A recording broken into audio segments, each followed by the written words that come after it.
hear me with your bed? Yes. Hello. I'm assuming people can hear us. We'll find out. Had an update recently, buddy. You might want to check to see the mic is. No, It seems true. to be okay. Evening. Hello, Charlie. How do, Biggie? Right. Welcome to Heavyweight Gaming. Just boiled the kettle as we've gone live, so you will hear static in the background. Don't look at me like that. You asked me if you could boil the kettle. I said yes. You made yourself a hot water bottle, and I'm sat here without a cup of tea. Oh shit, she's giving me the look. It's been a pleasure knowing you all. Thanks for joining in. Full team. Yes, Biggie. Right, so, Ree, you need to look at the stream and then look astonished, and you'll find out why soon. Okay. So it's been a while. It's been a while since we streamed. We've had the Easter holidays. We had lots of chocolate eggs delivered by the Lich himself. Thank you, Jesus. We run a lap, Heavyweight Gaming's lap, with Twisted Goblin Armories. First event, Forsaken Lands, was an absolute blast. Thanks for asking. Right, let's get on with the social medias. If you go on Facebook and Twitter and Instagram, we're on there, and you can find us under the heavy stuff. There'll be links popping up in the chat. You could go see when we're going live, what we're writing about, what we've got planned, what the future holds, and all that good stuff. We're also like YouTube. Follow the link tree; it'll take you to us YouTube and his Discord. There's hundreds of hours on YouTube that you can go to and watch until your heart's content. The storytelling madness and dice. You can also listen to it on Spotify and Anchor. You can also grab the dice of the holder stuff. Yeah, we do a lot of nerdy stuff, and it's mainly us lot shouting at each other and the numbers we got on our little click-clacks. So yeah, go find that stuff out.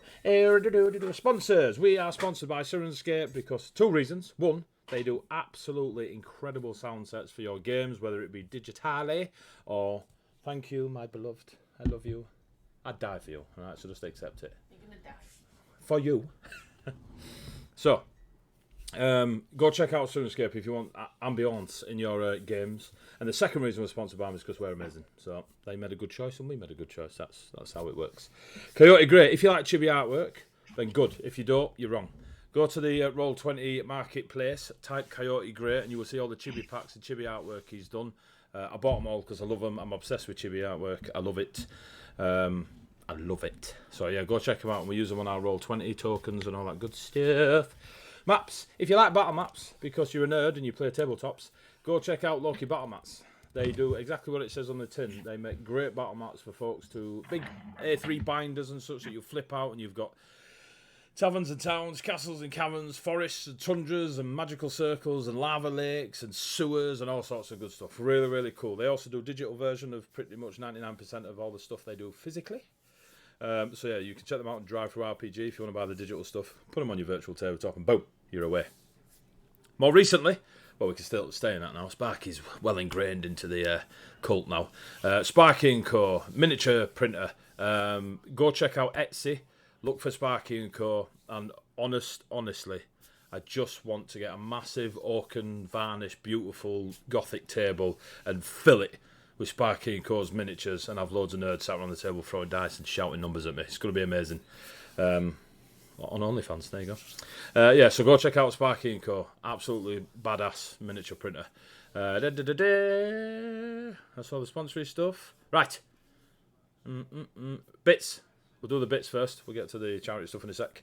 If you feel sorry for these adventurers, Monkey Face, it's not even come up yet, and I say I'm starting to remember. He's starting to believe. Donate 200 bits last year's to give the party a re-roll. They can't be used on the DM or death saving throws, and they don't roll over to the following week.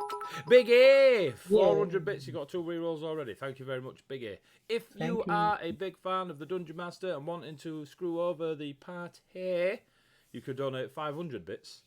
At which point, in this scenario, Eddie will use them to ruin our lives. But yes. His face said what? We'll get to that bit. So, is that all the stuff before the charity stream?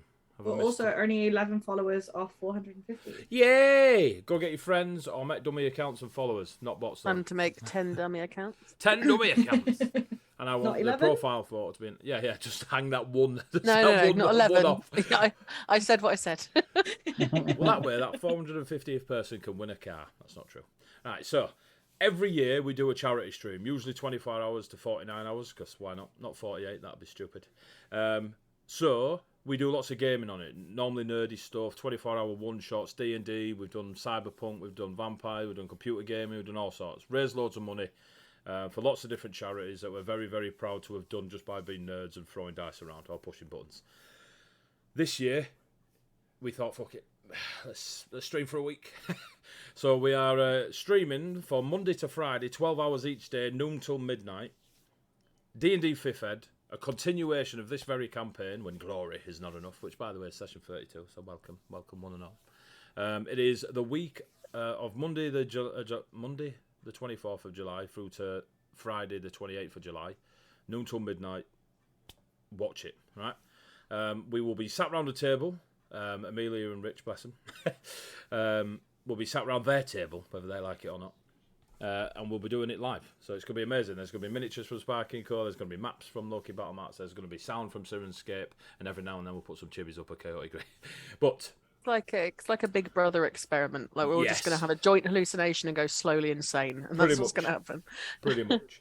We're doing it for 3 charities. First one being Shelter, which helps folk in homeless situations of all ages, young uns all the way through to those older than me.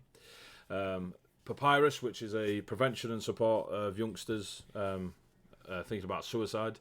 And MS UK, which, exactly as it says on their logo, supports those suffering with MS or dealing with MS and their journey through it. So all 3 of them are very important charities to friends and family close to us as nerds. So we're going to try and raise a few quid for them, and well, that's it really. We're literally going to try and raise a few quid for them. We're currently up at like 8 grand in the last couple of years. So I want to try and hit 10 grand by the end of the year. So sort your money out. Start donating.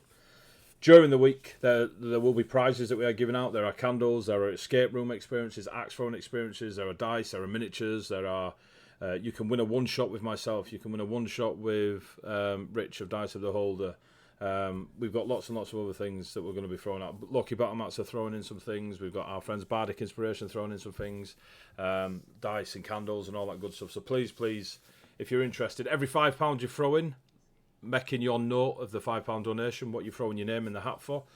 And every £5 gets your name in a hat for one thing. If you want to go for multiple things, feel free, but it's £5 a shot. Or just donate a couple of quid. If you don't have any money, rob a friend. Everyone's got a friend who's got a few quid. Take it off them. Give it to us. We'll put it to a better use. Unless they're going to Greg's, at which point I'm kind of conflicted. But we do know people with money, so get it off them. Can't get thrown off Twitch for that, so it should be good. Right. Recap. And Sirenscape, that I don't have up. Din, din, din, din. Of course, it's been a while. Last time we were here.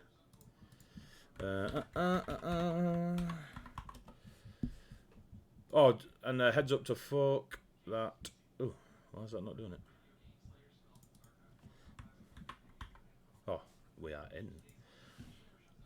Heads up to folk that listen to the music at the start of the stream, the little intro music where the overlay is there.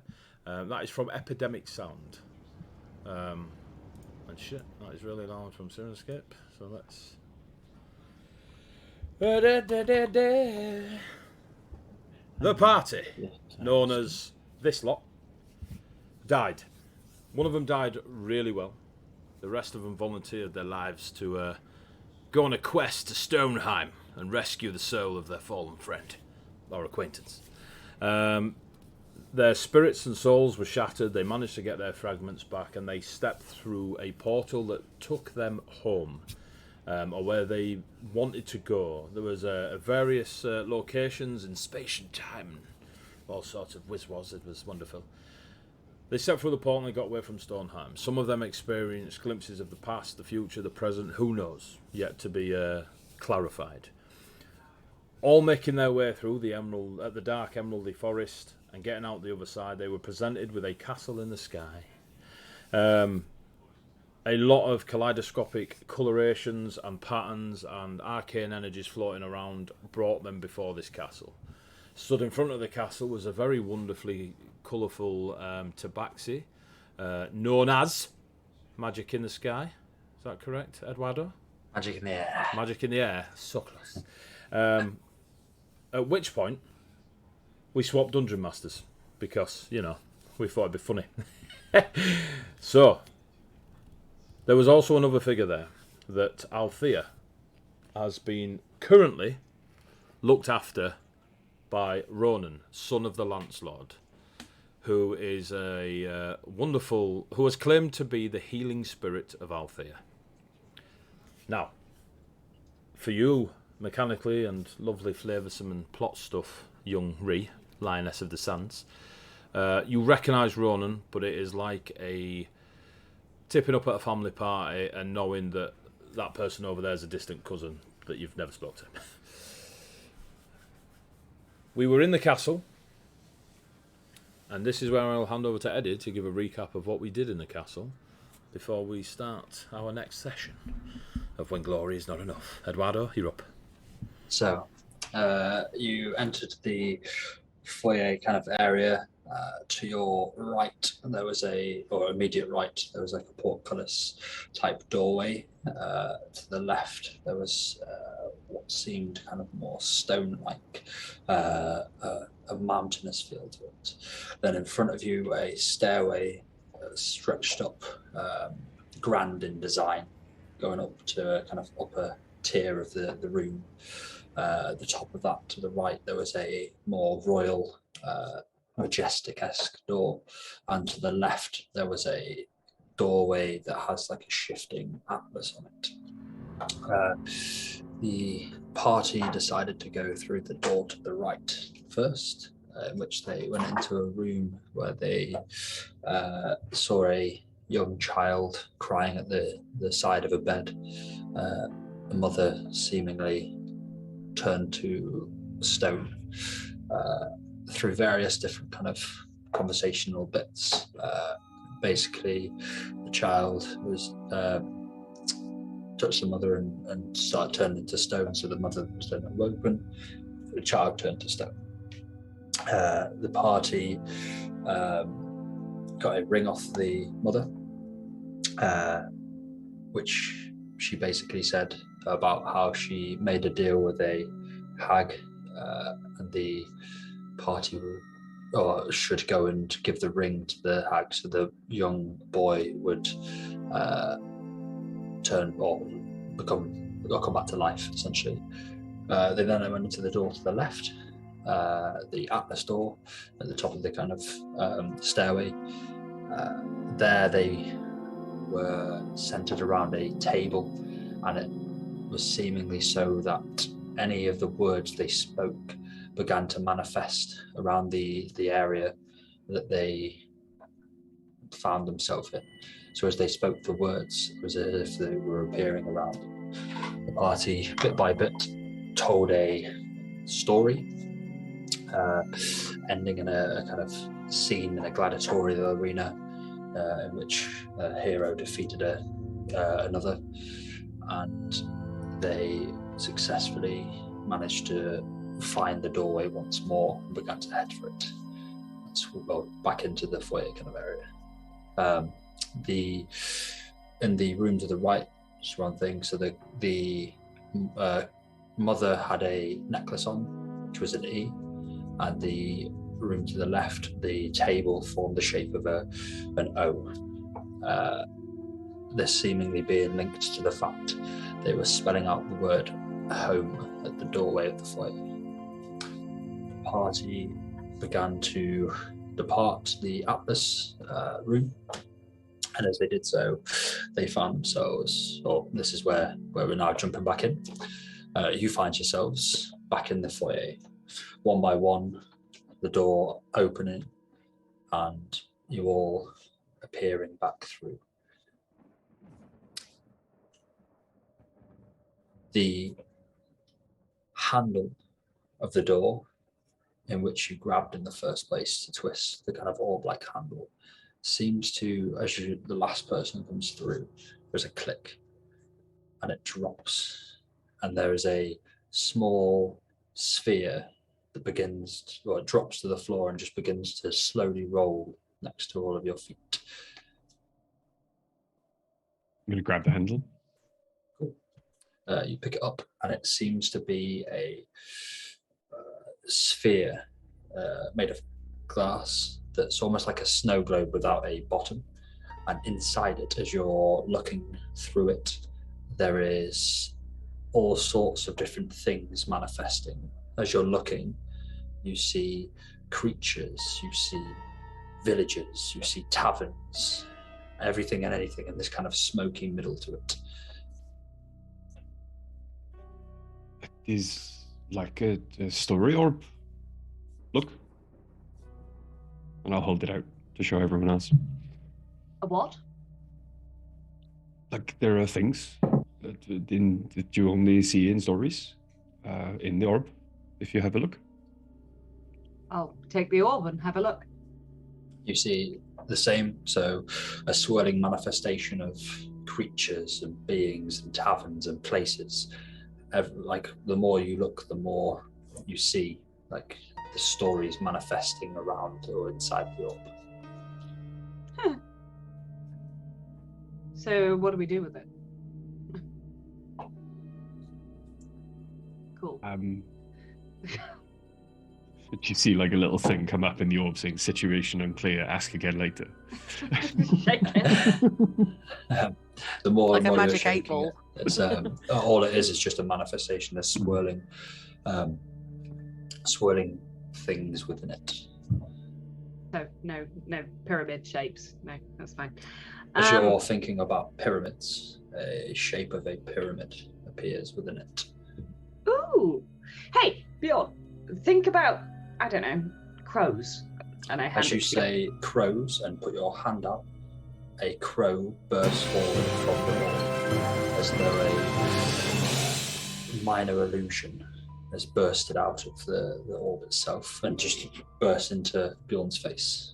Ah! It dissipates.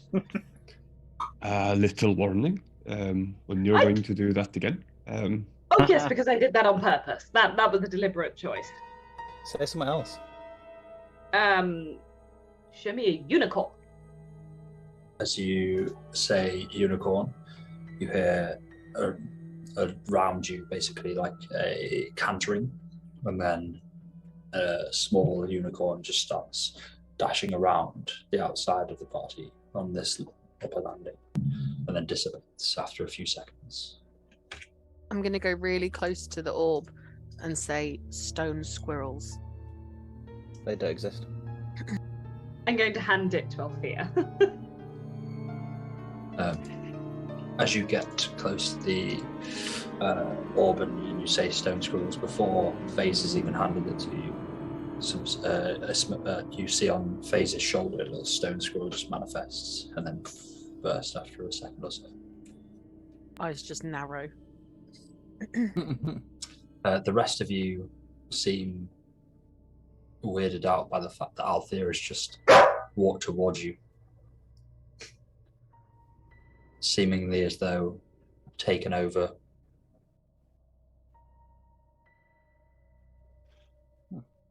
Good point. Hey, Althea.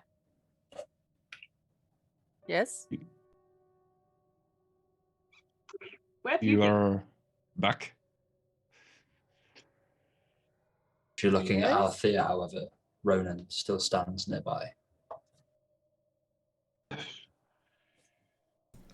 The little shield that he wore on the amulet is no longer there. So we've just gained one.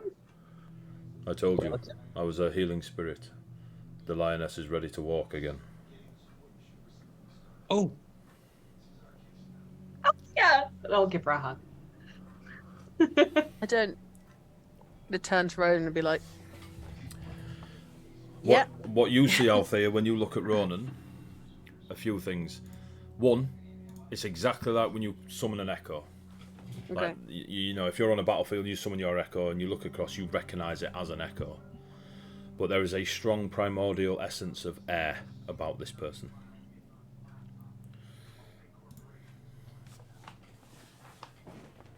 Yeah, I haven't seen you for a while, I think.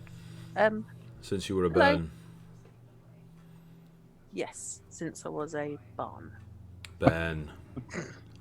When were you a ban? It's a nickname she used to work on. It never Were you- stuck. Were you in the necklace? Ronan, was Althea in the necklace that you were wearing? Of a sort, yes. It's good you're back. We have 2 letters. We think we need 2 more. That's the theory we're working on. Magic calls out from down in the foyer below the stairs. So little time to get home, yet so long for pleasantries. I like it. I don't like it. Are we going? Are we staying? For Althea's benefit, what does magic look like, Ed? So, Because I love this little fucker. at the bottom of the stairway, you see a 3'2" tabaxi with ruffled kind of yellowish fur, white highlights on the tips of the ears and around the paws, light blue patches of fuzz and fur, pink stripes scattered across the body, frizzy, kind of curly pink and green hair, eccentric orange, fancy-looking clothes with a light kind of pink trim. And there is a small icy blue dragon flying about around this person.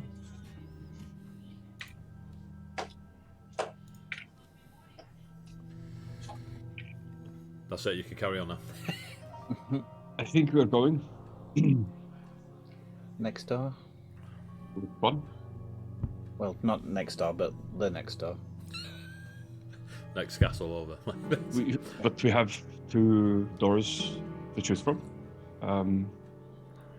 We've gone into. Sorry, Ed. We've gone into both of the ones at the top of the stairs. top now of the there's stairs, only the yeah. ones at the bottom on both sides now left. There's Yeah. indeed. There is indeed. There's the mountainous looking It's one. the ice, the snowy the mountain. icy, yeah, and the portcullis. Okay, right. Okay. I can try the ice one. Cold don't bother me too much. Looks like home. Cool. So you make your Decision way made. across, or making the way down the stairs. Making my way. Yeah. Cool. I refuse to do that. My apologies. So as you're walking, and for Althea's benefit, there are a number of statue type or what seem almost like, the suits of armor that you'd get layering the halls and things like that of the castle. There's a number of them that are around the foyer, the grand kind of foyer-looking area. The more time, or as you're walking past them, they seem to be shifting between different entities. So, 1 second there'll be a humanoid kind of creature. The next there'll be some sort of kind of wolf-like entity, or there'll be some sort of dragon-esque entity. They're just shifting constantly. We'll go around. So as you're going down the stairs, each of you has that similar feeling of you're walking down the stairs, but it's taking longer than you expect. Each step, you know you're taking a single step, but it's as though time slows. Each of you gets the same kind of vision start to manifest around you. As you're walking down these stairs, you find or you feel as though you are high in the mountains. There are all around you tabletop mountains lifted out, and you can see mists as though there are mountain to mountaintop. There are there is a huge bridge that stretches out in front of you, leading from one mountaintop to the other. And around you, these mists kind of circling and swirling, hiding the ground below. Each step you take is as though you're traversing across this bridge. It's a strange, drawn-out feeling. The bridge is somewhat rickety. There is a high wind brushing across you. You hear music playing in the distance, soft, harp-like music, basically. There are buildings on the mountaintop that you are walking towards, curved roofs, like green almost tile-esque and red wood stretched out across them. They are, to Etheria, they are very Vey in nature. Or to anybody else who's gone to Vey. As you're walking down the steps, each step again, like I say, drawn out, you hear you feel a slight rumble, and then you snap back and you're at the bottom of the stairs. Each of you gets exactly the same feel.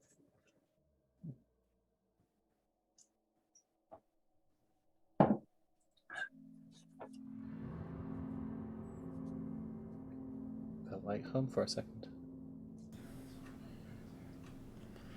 I'm gonna head to the icy door. You get to the door. The stone and the kind of like cold and bitter chill to it, kind of the archway around it, it seems rugged. It seems, as you're looking at it, you just know it to be almost harsh, and you're getting those kind of thoughts about it. It's not a pleasant mountain to be a journey upon. It's the kind of sense you get. Like the mountain that we met on? Wasn't exactly pleasant. Better than the sea. True. Let's go. Push it open.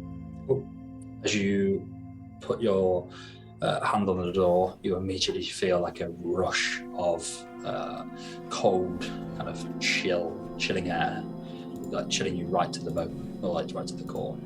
You push, and the rest of you, as you see Fury put the hand on the door, just dissipates and disappears.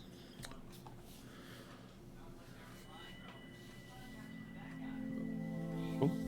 I'll only follow if Althea follows. Follow Etheria straight away. Cool. So you walk forward, hand on the door. You feel that same cold, bitter chill, even for a Viconian. You know this is a very cold place. It feels probably again slightly more like home to you, but even this is like primordial. Yeah. Obliterate. Sorry. And the rest of them see you disappear. Are we following? I'll of course. Yeah, I'll of course follow. Fair's just swan dive. Cool. Unless any of you are not one by one, you're just walking forward, hand on the door. That bitter, chilling wind overcomes you, and you just one by one disappear. Anybody not following? As is quoted by High School Musical, we're all in this together. I'll edit that out. Magic's just stood there waving. Cool. So, one by one, you start to manifest back into existence. You find yourself on the edge, or a kind of bit of a platform, high into a mountain. You're looking across or out into the distance, and it seems like there's cloud just stretching out.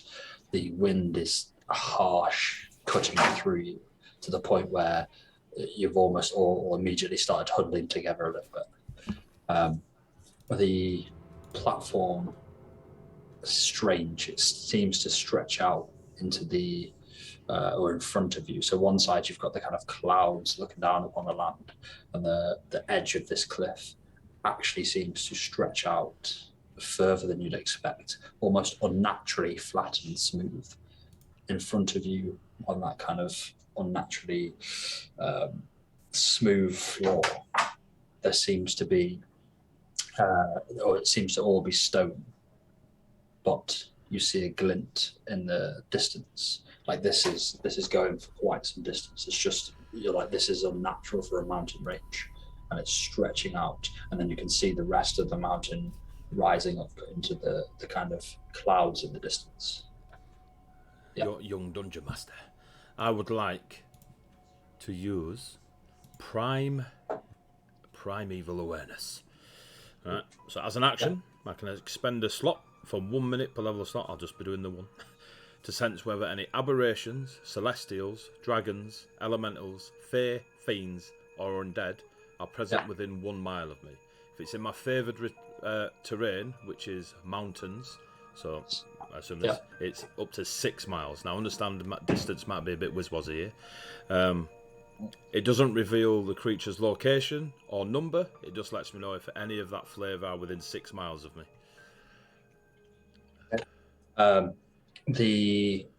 So you focus yourself and you start sensing, even with the wind, you're holding yourself, focusing straight out and into the kind of area around you. The glinting in the distance, it's like I say, the smooth kind of mountain floor naturally, and then it goes and there's a spot where you can just see a glint as though some sort of light is bouncing off it or reflecting off it. Does it have a go on. In that or where from that the point of that glisten or the glint, you feel a enormous sense of unlife. Then the rest of the kind of feeling around you is there's some celestial presence, but it's distant, it's faint. And these 3 wommers. And then, in fact, 2 celestial and an undead. The rest of your party,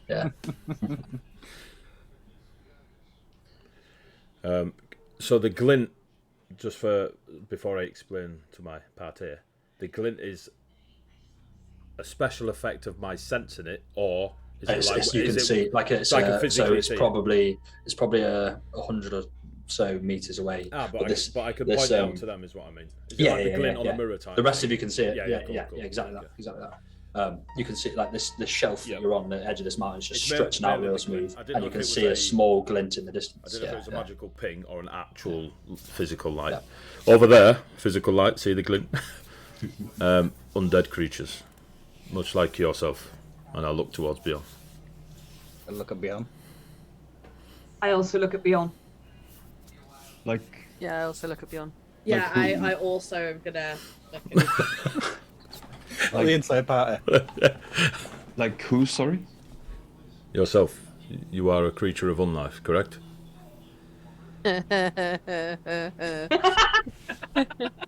You mean... Sorry, Bjorn. I'm sorry. Not last time I checked. I take his pulse. There is no pulse. I check my own pulse. There is no pulse. You feel your pulse, Etheria? You don't mean like we're all kind of dead right now? Take his pulse. Look, you'll see. He really doesn't have a pulse. Aren't you meant to be... Can everyone stop touching me for a moment? I wasn't touching you. Thank you. I was about to say. Don't Did like you not... touching. So me, FaZe and Bjorn are similar. Did you not get a ping off of all of us as celestial rather than undead? Off you two? He looks at you, Althea, very obviously, yes. Off your friend here, celestial. But the life or unlife force within your friend over here is of unlife.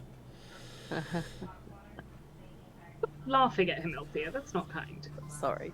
But it is similar to the quite one obvious. over there, and I'll point in the glint again. Ronan is completely carefree. Is it a problem? Is it because we haven't taken him out yet? Is it because we haven't taken you out yet, Bjorn? I do not know. I thought I looked a bit paler. Well, you seem peaky, but I'm pink. Nice. When you said I was peaky, I thought you were bringing back the joke, the running joke for the first 10 days of travel we had together. Yeah, you kind of do look a bit like that, like Ashen now. I think we should move on. Yes, maybe that's something we look at later. You look great. The glinting is towards the rest of the mountain. Do you wish to go in that direction? Seems the only way. Yeah, I possibly. am rather adept at travelling and surviving in such regions. I probably get my tracking skills from Althea. Althea, how are you doing in the cold? I hate it. She's visibly like missing the fair Artorian weather. Yeah, the Mediterranean warrior. Yeah. I have never been anywhere this cold, and I would like to get home quickly, please. It probably won't be very stealthy, but it could make you a flame. Gasoline. But like a little flame or like a fire. Like Fire. Do we if you're just still gonna have- light a match, I don't know. I can make you a bonfire. Can it move with us? I Who could- has the rat cloak? Velk. The little. Ah, forget it. Hang on, question for the person who designed this race. Do I feel the cold? No. You don't feel the Hey. temperature, but obviously when it comes I to know the- it's cold. Yeah, just when the arcane damage, I think you're Yeah. resistant to it, but the actual temperature does not affect you. Okay, I- Althea's to just shiver. gonna I steal take herself. I take off my kind of like fur coat, my Viconian clothing, and just kind of offer the coat to Althea. I will say, it's still surprising. Like, you can visually see the temperature in front of you. Like, Yeah. it is a Like cold it's a place. howling wind. Yeah. So when you But take your furs off, you are halfway through going, okay, well, it's been a little bit chivalrous, and now this is. But you can. Yeah. There's a question. You can see everyone else's breath misting up, apart from mine, right? correct. Okay. Do you pretend to shiver every now and then? Brrr. Just to blend in. Do you take Wait. the coat, Althea? I'm going to, but Okay. on the assumption that you're not going to make any remarks about your sister not feeling the cold. I know that she lives in these kind of conditions, but it's okay to not. It's okay to be cold, Bjorn. Right? I love how no one brought that up. Just that. Complex. It's clearly thinking it as soon as Rent-free. she takes the coat. She's like, Rent-free. I'm gonna hear about this, but it's too cold. Freya just fluffs up her feathers. Can I, while these lot are feathering the undead, can I look for a path or possible through towards this? Is it a straight line? It is literally like unnaturally flat. Like you could just walk. Oh, straight so across this I mountain. thought the end So was so flat. it's like Yeah, it's like if you were to look back towards where the clouds are and all that sort of stuff, it's like sheer mountain. Yeah, but in front of us is And just a then flat plateau. It's like Plateauing. it's like there's been a ledge, but the ledge has been just stretched into the distance, and then the rest of the mountain carries on. Told you my tracking were good. We could just go this way. As you're all talking, you're looking round at the ledge where the clouds are stretching out to the distance. So where you would have come over to this ledge, there is a hand that just blasts on the side, and then another hand. The hands themselves are like thick, heavy, greenish in colour, and you start seeing this shape just pulling over the edge of the mountain range. There is a huge orc that's just pulling itself over the edge of this mountain, or like this ledge, covered in like giant orc, or just like a massive, like a unit of an orc, covered in furs, with weapons all over him, thick, burly, a massive kind of beard, bald-headed. So I'll just get me green screen.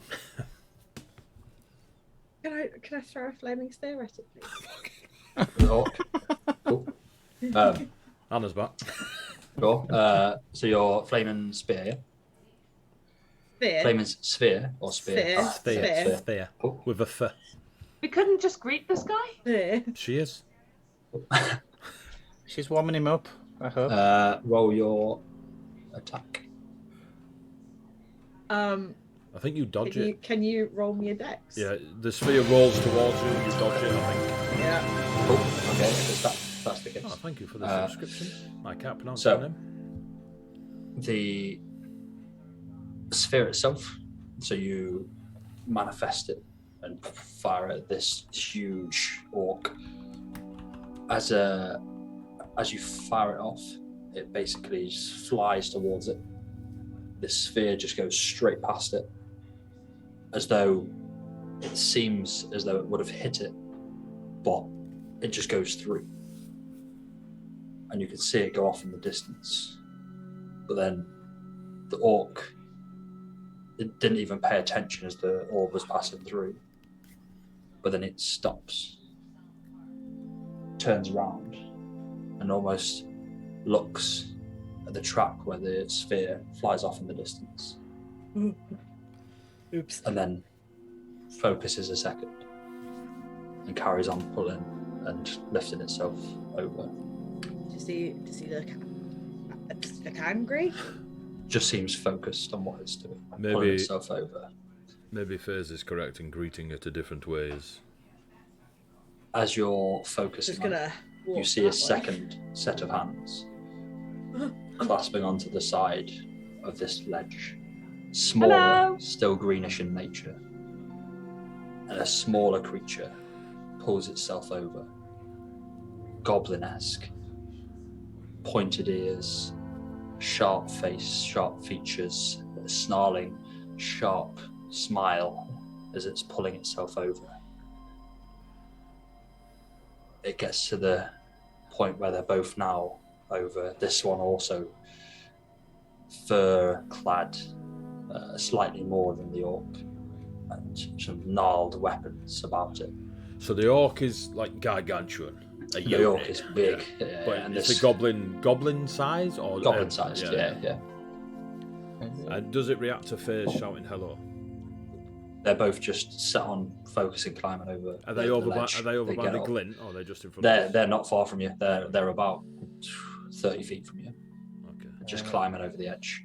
As you're all focusing on it, you hear the goblin. Hell of a climb, that. What do you think, Safik? How far is it? The orc responds, not far now, Badfoot. Not far now. And they begin walking forward. As they get towards you, it's as if they just walk straight through you. Do you feel them? Like Not a wind? single thing. Well, obviously there's a lot Just- of wind, but Straight through you. As you're focusing upon them, it's as though the wind is still present for them as well. Rushing past them, you can see the kind of clothing rippling, So but they just walk straight through you. are we sharing this moment in time? Do they acknowledge we're here, or They don't even So- acknowledge so it. we're They just- just walk straight through Okay. you. The only slightest bit of acknowledgement you've had was is when the flaming sphere flew by? sphere went past. The orc stopped, looked back, but seemed confused and carried on. well, that's And they just start walking off into the distance towards the rest of the mountain, Okay. away from the glint. towards the glint, towards the the rest glint. of the mountain. Yeah. Okay. I'll be honest, I'm a little glad. We should follow them Yeah. Oh yeah. because we have been in one story where we were characters and could talk to the others. We have been in another story where we told it and it was created as we spoke. Perhaps this one, we are just Viewers? to listen to it or experience it. Let's find out. They could be the main characters.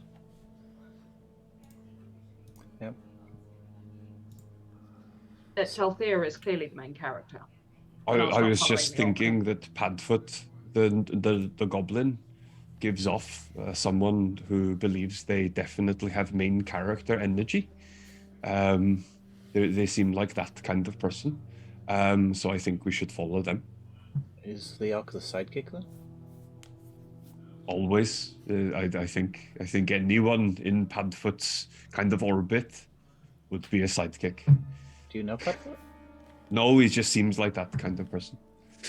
I'm gonna set up. You've and heard follow him say like 4 words. Like, I don't- I am good at reading people. no, you're not. Actually, I begin to follow. Yeah, I'm going to laugh and follow. okay. Let's follow. Cool. So they're walking off into the distance. You're getting closer and closer to where the glint is. As you get close, can you all make a perception check for me, please? Good at these.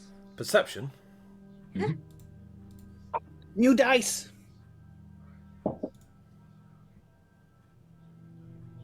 I rolled a cupcake. Cupcake is good. 18. then natural Cupcake's 20, I 20? think. All right. I was like, I rolled a Natural banana, cupcake. so so I go on, rolled so Faye's got. 11. 18, yeah. You're just saying food at me. 11 was my original. 11, 18, 17. 17, 13. 13. 27. Jeez. What? You see through them out. Reyes, her third eye opens on her head. Like, I thought I did good with my natural cupcake. She only rolled a d4. I mean, It's plus 0 though. Um, Just 20. To be fair, so with Rhea cluing you all in, you'd probably at this point, unless she's going to keep it to herself. yeah. It depends. We Tell me all, what we it all is. walk off the ledge. So Rhea, you see where the ground is stretching out. It's still kind of rocky. It's just stretched out. From where the glint is, you see the edge of a kind of gilded looking frame. The frame is silverish in nature, but it seems to be, or whatever this shape is, it seems to be covered by a tattered grey kind of fabric, bit of cloth that's just stretched out across a kind of square or like rectangle, like a large rectangle on the ground. So like a silverish frame, cloth over the top of it, and you can see the reflection of a mirror-like surface underneath the cloth that's kind of just rippling in the wind. Weirdly, there doesn't seem to be any sort of like rocks or anything holding this cloth down. It just seems to be laid over the top of this this object, and nothing's holding it down, but it is slightly rippling.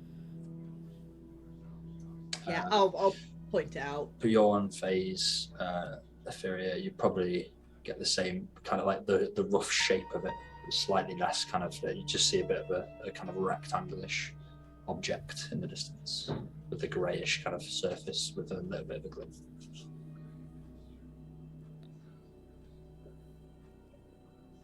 So does it look like it's been like purposefully covered? Definitely, like this cloth is over the top of it, and there, Okay. there is nothing holding the cloth down, and this high wind, you'd expect it to just like whip off, basically. Yeah. I don't know about you guys, but I ain't touching it. Oh, keep going. Bjorn? You're already Well- dead, and I'll follow. The truest height of adventuring, when your mates become undead, take piss out of them. For months, you know what I mean? Well, we let him eat rotting corpses. Let like, him and watched it. Yeah, cool, fair. Yeah. I'll Like- approach the table, and with my spear, try and flick the cloth. Cool. So you get closer and closer, and you see the edge of this like silver, quite fine-looking frame. The tattered greyish cloth covering the mirrored surface. So you're just literally just poking it. I'm gonna try and flick the cloth off to see what's beneath. Okay. So your spear makes contact, and as it does, give me a strength saving throw, please. Yep, all over it, kid.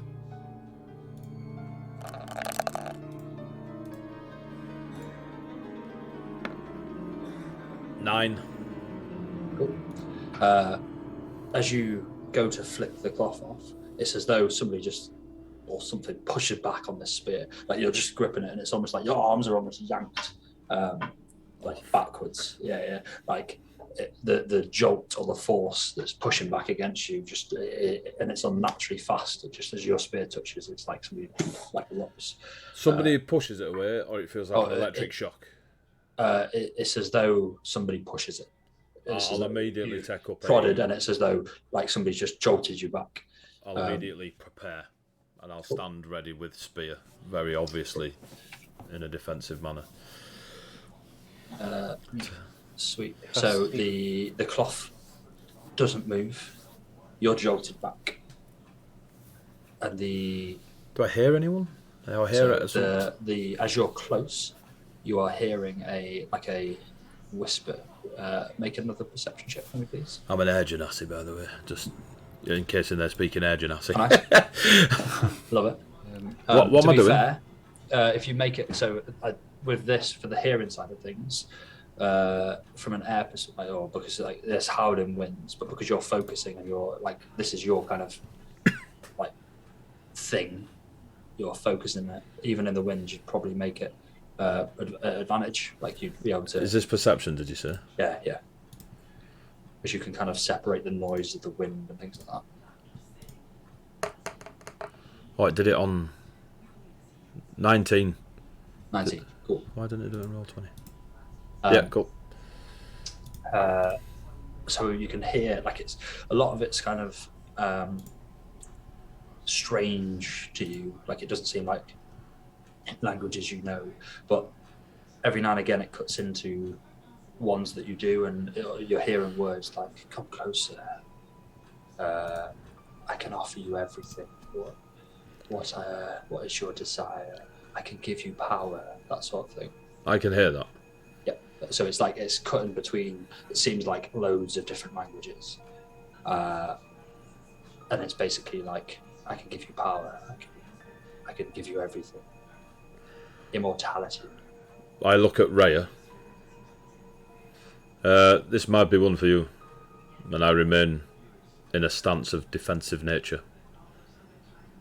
What is your sense, just quickly, is your sense like an instant thing, or is it like a lasting thing? It lasts for 1 minute. I'm assuming it took longer than a minute to get there. Yeah. Cool. What are the orc and the goblin doing? They are to the like they're off, like literally just walking towards that. You could probably still they get towards the base of the rest of the mountain. So they've gone past this. So we've walked. They just walked straight over it. Like if you were watching them, they just walked straight past it as if it wasn't even there. Like through it or around it. Like straight over it. Like Okay. It's as if they didn't. Like they're ethereal type it. thing. Yeah. That, like the fact that this is stretched out unnaturally seems like it's not meant to be here. Like this lip or this ledge is not meant to be as stretched out as it should be. So it's a long, straight, flat path towards the mountains, and where we came to the start of that path, 100 metres, and this is where this table is, and then the path carries on stretching towards the mountains. Yeah. Okay. Yeah. So it's as though somebody, like typically if you were climbing a mountain, you get to this ledge, pull yourself over. The ledge would maybe be like a meter or two, and then But you this go has to been the next one. stretched. This has just been elongated and stretched out. I love that. Elongated. Okay. I don't want to touch it. Seeing him go in defensive stance, I'm gonna do likewise and draw both my swords. I'm not suggesting you touch it, but it speaks in a language of the Fae. Language is the wrong word. It speaks in a way of the Fae. That's more accurate, yes. Beautiful. I might be wrong. But I'm role playing, motherfucker. I'll speak to it. Go. I don't think you can actually guarantee those. How close do you get? Those things. Sorry. How close do you get? I'd have been 10 feet, Ed, with the spear, just so you know. Yeah, just jabbing it. Yeah. That is not a question anyone wants asked by the DM.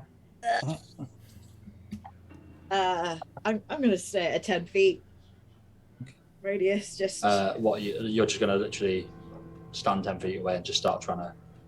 Yeah, I just speak to it. Cool. I don't think you're going to be able to offer immortality. You can't just give that stuff away. As you're getting closer, and with Ronan there as well, kind of hope, like you're focusing on it and trying to clue yourself into what Ronan was saying. You hear the same. It's a mix of languages. It's like they're speaking all different tongues. All say, like every now and again you catch into words of the languages you recognize. Power, eternal life, everlasting.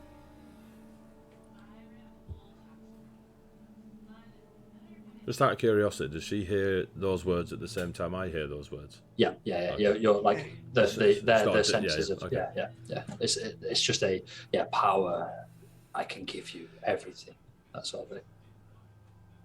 It's on like even in this kind of chilling, bitter wind. It's on like it sends a tickle down your spine. Is there any shapes to this table that may? It's flat. It's flat. Like it's like a frame. You get the impression it's probably like a mirror. Like it's like a frame that's laid on the ground with a cloth over the top of it, and it's a mirror-like surface. Okay. The frame, does it have any iconography on it or anything? Make a. That's what I was getting at. Is there anything that stands out as so you got like you a got letter? 27. I'm looking for a letter, basically. That's cool. Yeah, So the frame is gilded, like really, like it's quite a nice, like but antique.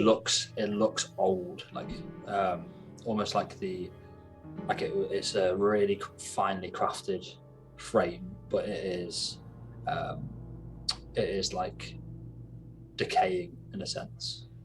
The more and more you're focusing on it, you are almost drawn to the slight bit of the reflective surface that you can see, and from the fact your senses are heightened for a split second, you almost think you can see like something peering out at you, like a sunken eye looking out from where the glint is, and then it just disappears and goes back to the mirror-like surface. I'll remind the party this was is this where the glint of unliving was?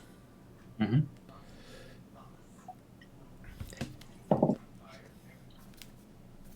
Did we establish whether this was like a specific aberration or undeads or whatever? It has a feeling of unlife, or at least this area was where my focus has brought me. There's nothing else here. I can only assume it's that. I would like to cast Detect Magic, please. I will cover my eyes. So immediately, Yeah, I'm just gonna squint. you get almost like a weirdly, like an extraordinary feel of magic just in the air around you. Just like like the air is a bit of a hum of it, but pushing that aside and focusing a little bit more, it's almost like that's other like background noise almost. Yeah, background noise. But in your immediate vicinity, the mirror itself is definitely humming with a lot of magic. Do you get the School of Magic? With it? Yeah, what school? Yeah, so with like a tingle down the back of your spine, you're like, this is definitely incredibly necromantic. I'm just gonna tell the rest of the party and be like, yeah, we're really, really not touching this. But you're dead.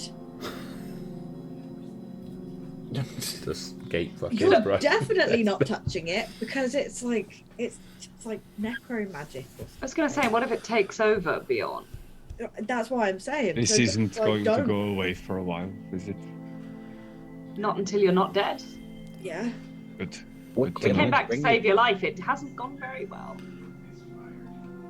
If you are wanting to leave this place, we need to gather more letters, yes? And I kind of just look at the rest of them. Do we think this is it, or do we follow the greenskins? As you're talking and saying about the greenskin side of things, beyond where you were focusing on them, it now seems like they're just starting to climb to the kind of the mountain in the distance.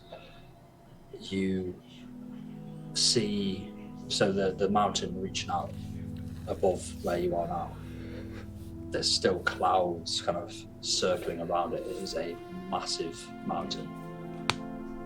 From the clouds, sweeping through the sky, there is a iridescent, dragon-like creature. I don't know what iridescent means. like a shimmer of color, like a reflecting, like kind of rainbow-esque color to it. Oil slick on water. It's Quetzalcoatl in nature, so like a long serpent-like dragon. Its fins purpley pinkish in color. It's just, and even at this kind of distance, you can hear like it roar as it's just circling around and seems to be just flying off into the distance. I am personally going to say, let's not touch the thing that feels like a lot of dead magic. Well, not dead magic, death magic. Let's not go with death magic. At the same point, do we reckon anything's up there? It just kind of looks up to the clouds of the mountain. I kind of feel like it's the focus of this place. Like the... Or is it a distraction? The story, right? So if the adventurers found something like this, is it likely to be the target of the story? Probably, if it's... Furia, you think back to when you were in the room with the Queen and how you noticed paintings on the wall that seemed out of place, and how you noticed a strange kind of blend to the floor of the room and the decor, where it went from one flooring and walls to another.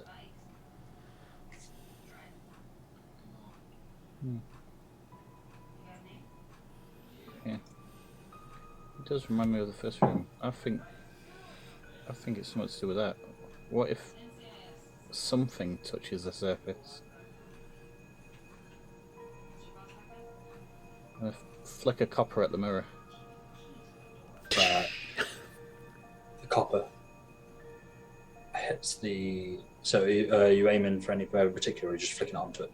Are you aiming for like the surface? Because you can only see like a tiny little portion of it that's just happened to be where the Cover don't quite get it. Are you trying to flick it into that bit, or are you trying to just chuck on the top of the cloth? For the mirror, for the bit that's showing. Cool. So you flick it towards it. As you do, so the coin, you're all focusing on it, just drops, and you kind of just roughly guessed.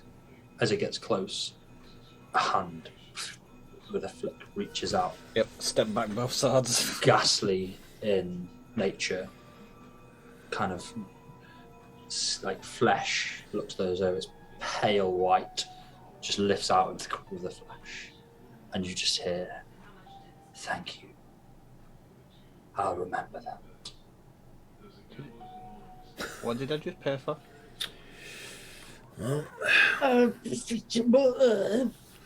Very hard to say. No, dead campaign's not such a bad idea. Touch it and find out. Um, As Raya just kind of takes a little step back. I've been dead previously and I'm currently not really alive. I don't want to touch it. I don't think we should touch it. Well, I'm not suicidal. It seemed happy so- about the money.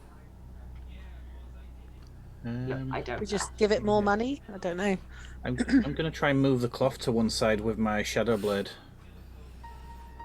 Cool. Shadow Blade gets sucked in. It better not be. Make a strength check. Strength check. Oh no.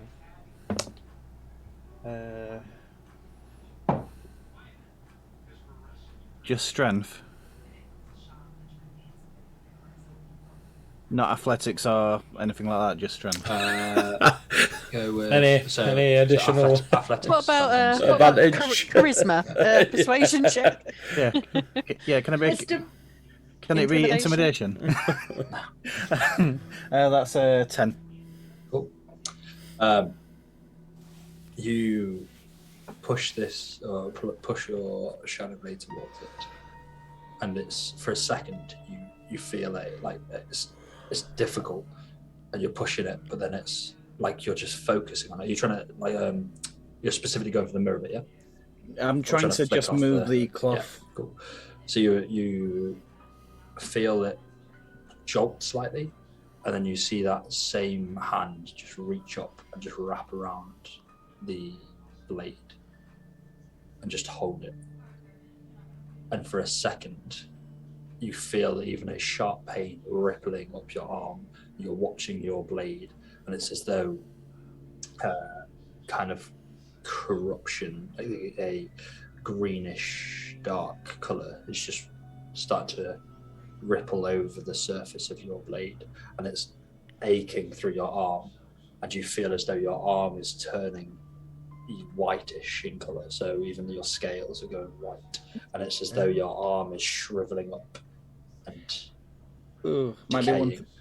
Might be one for AD. Can I dismiss my blade?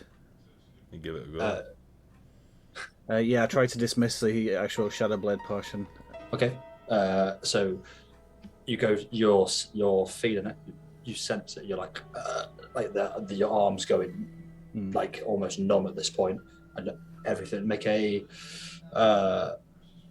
wisdom saving throw, please. Because I'm the wisest. The wizziest. Cupcake dice. You've done well. Where are you?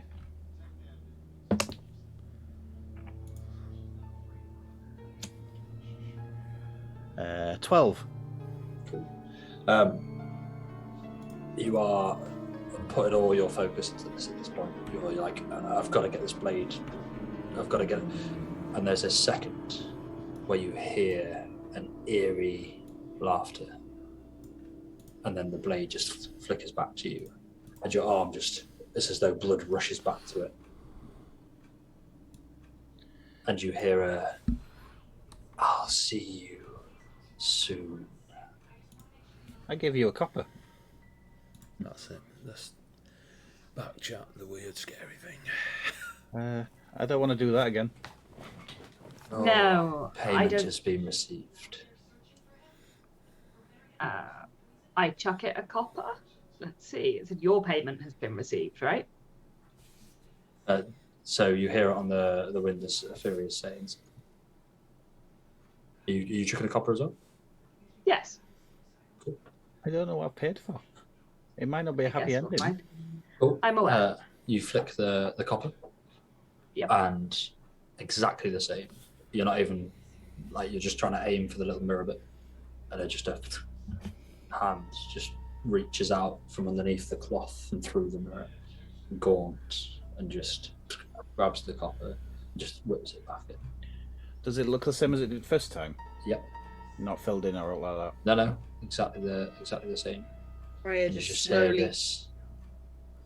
Another wishes eternal life. Another wishes to tread the steps of the undead. Interesting. Raya just stops, turns her head straight to FaZe, and just stares. What? Wait. I'm gonna toss a silver. Raya then turns to Bjorn. Oh, you flip Maybe the coin. we should stop paying this guy. As it gets close to again, you're just kind of flicking it the direction, and the cloth ripples a second, and this hand just rips out and just grabs it. And this time, the hand seems to stay longer and just rubs the coin for a second before moving back down. This one already walks our path. In a sense, there is more power yet to be had. There is more power yet to be gained.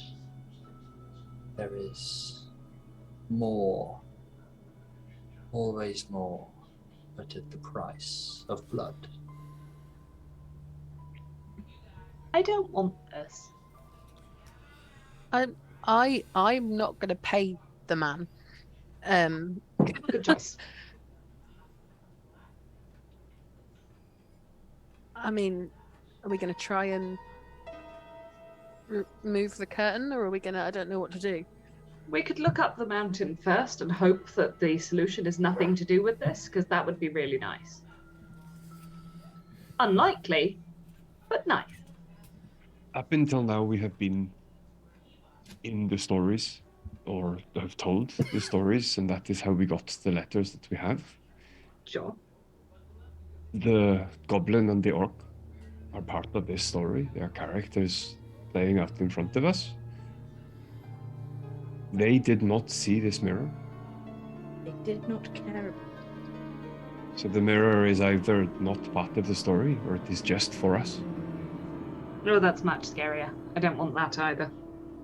But if we need to continue on with the story to get the letter, then we should follow them and ignore the mirror. Done. And I'll start wandering off after the orcs. Oh wait, aren't they still here, not doing anything, or did they go? No, they carried on walking. Yeah, they can. Follow them, I guess. But I don't like the mirror. The mirror scares me. okay, maybe I've had a thought. The orc and the goblin thing, they're ghosts, right? Maybe. Phase, as you're walking towards the mountain, or the rest of the mountain, the Quetzalcoatl-like creature that's flying from the sky, it's almost out of your vision now. But in the distance, you see what seems like a large, like gargantuan, even bigger than this dragon, a large bird-like creature just swoop down and just smash into the dragon. Claws grasping at it, and a scrap ensues where they're both just lashing out at each other. I haven't heard scrap for years. ripping into each other. So huge chunks of scales just ripping off this creature, this dragon-like creature, and feathers scattering that are bigger than even yourselves from this bird. As they're scrapping, they start to kind of draw out the rest, so further away from your vision, and then they just start dropping and descending over the side of this mountain range. Oh, fuck off. Maybe we should avoid that. I don't want to die. The greenskins, are they phased at all by what's happening? You can just about make it there, just climbing up the rest of the mountain range. Oh, we got a raid. Thank you for the raid. Raid Nice. GB92, thank you. Trying to figure out whether we kill ourselves again or not. We're only a bit dead. Bit dead. Let's climb. Either we climb, we end up getting hit by those things, and we plummet Die. to When I say they're off in the distance, so where the goblin and the orc are climbing, the like massive bird and the massive dragon are off in the distance now. Ah, okay. I think they're okay. I prefer those to the dead thing in the mirror. Absolutely, but at the same point as the dead thing in the mirror, the reason why we need to be able to get up there, because the greenskins are basically ghosts. They are ghosts, really. So maybe we need to ourselves become ghosts. I'm overthinking I'm this. Should not we climb? dying again. Should we climb? You got another raid, same raid, what? Oh, what? Crazy? Hello? But from the same person. Very confusing. Welcome. Yeah, thank you. We're technically still a bit dead and beyond more so. So Gotta love possibly. Can I fly here? Am I able to fly? Are you going to try? Yeah. That's cool. Maybe if we tie a rope. I here. don't like that answer for the yeah, that's cool. Cool. So Make an athletics check for me, please. Maybe if we tie a rope to you, you'll be like a kite. I am weak. How many times do I need to tell you people? Ugh. Yeah, that's why you'd be a kite. Kite. Not a hot air balloon. I don't know what either of those things are, so I just assume I had to carry you. What was it? Athletics. right? Athletics, please. Athletics.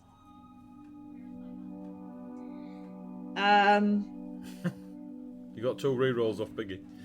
Yeah, I would like to try again, please. Nice. I would like to try again. The Goofy thing- nice. Yoo-hoo-hoo. The thing that I am very good at, because it comes naturally to me, I am not planning on failing on. Not much better. 13. 13. 13. So you get yourself into position, just like kind of almost stretch your wings, and you push, and there is immediately as you're kind of taken aback a little bit at just how strong this wind is, and you're pushed 30, maybe 40 feet immediately away from the rest of the party. But you manage to catch yourself slightly and start getting a grip or a sense of balance within the wind. And it's not perfect, but you manage to get a bit of momentum using the kind of force that you've been kind of pulled aside from. And immediately just there's a flap. It is unnatural and weird, surreal. You just soar into the sky, almost just ascending maybe 200 to 300 feet a second. You're almost, it's like you're getting ripped up towards the sky, but you like every motion that you make, you're just flying up through the cloud line. The rest of you see Rare just disappear into the sky, just flapping. As you are ascending through the clouds, your vision almost goes white with the fact you just can't see around you, spiraling upwards, catching the wind, and then you pierce the top of the clouds, and you see the rest of the mountain just stretching further up. And at its top, its peak, there is a large... Who lost Somebody me? just drop out. Tony. Oh, no, Tony!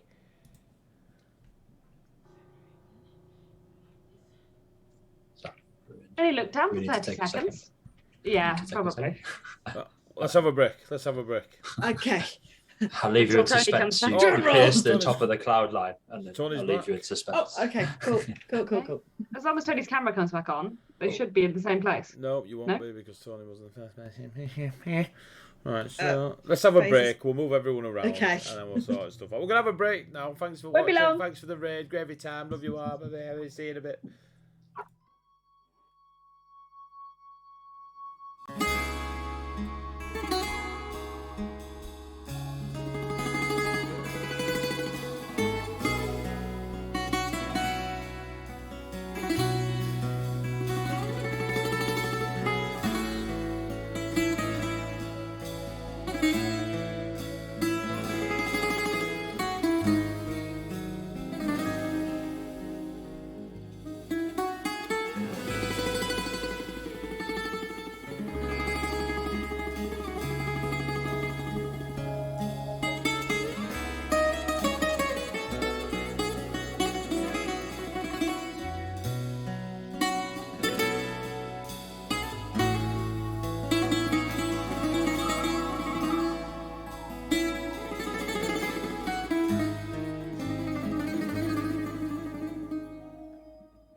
We're waiting for you. We're back. Hello, Eddie, go. Cool. There's a mountain. So you reach the top of the clouds and start pulling through. Basically, in the distance, you see the top of the mountain range, twin peaks. So one reaching into the sky and then down, and one reaching into the sky and then down. The howling wind is still around you. It's like a like a bitter chill to it even there, but you're managing to hold yourself in the rush. And then you start to feel as though it is taking a strain on you and begin to descend, spiraling downwards, almost to the point where you're in a full dive. And as you get closer and closer through the clouds, you see the stretched out plateau in front of you. I'd like you to make a dexterity saving throw, please. What, all of us? No, Rare. Oh, the flyer. Please be dexterous. He's a leaf in the wind. Watch your soul. Don't you dare! Don't put that energy out there, you. How You how absolute would we bastard. feel about me taking the last reroll? Go for it. Go for it. Will you die if you don't? Possibly. Then take the reroll. Don't ask, just do. These magic castles be scary, yo. 18 is a little bit healthier than my original roll. So you're in this full descent from where you're trying to hold yourself in the wind.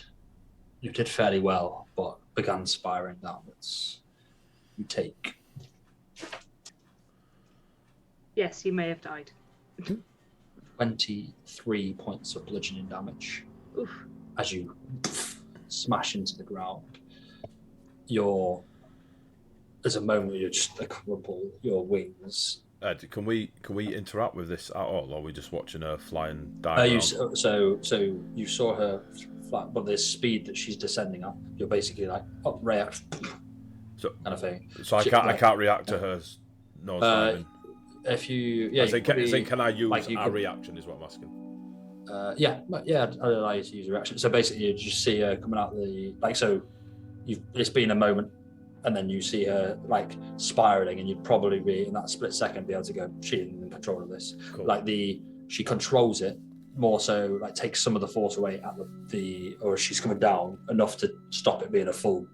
But I'm with aware the she's 18. going to know. But you're like, she is not in control of that. All right, cool. I will, in a almost thunderous roar at the air in front of me, shout no and cast Featherfall on Rhea. Cool.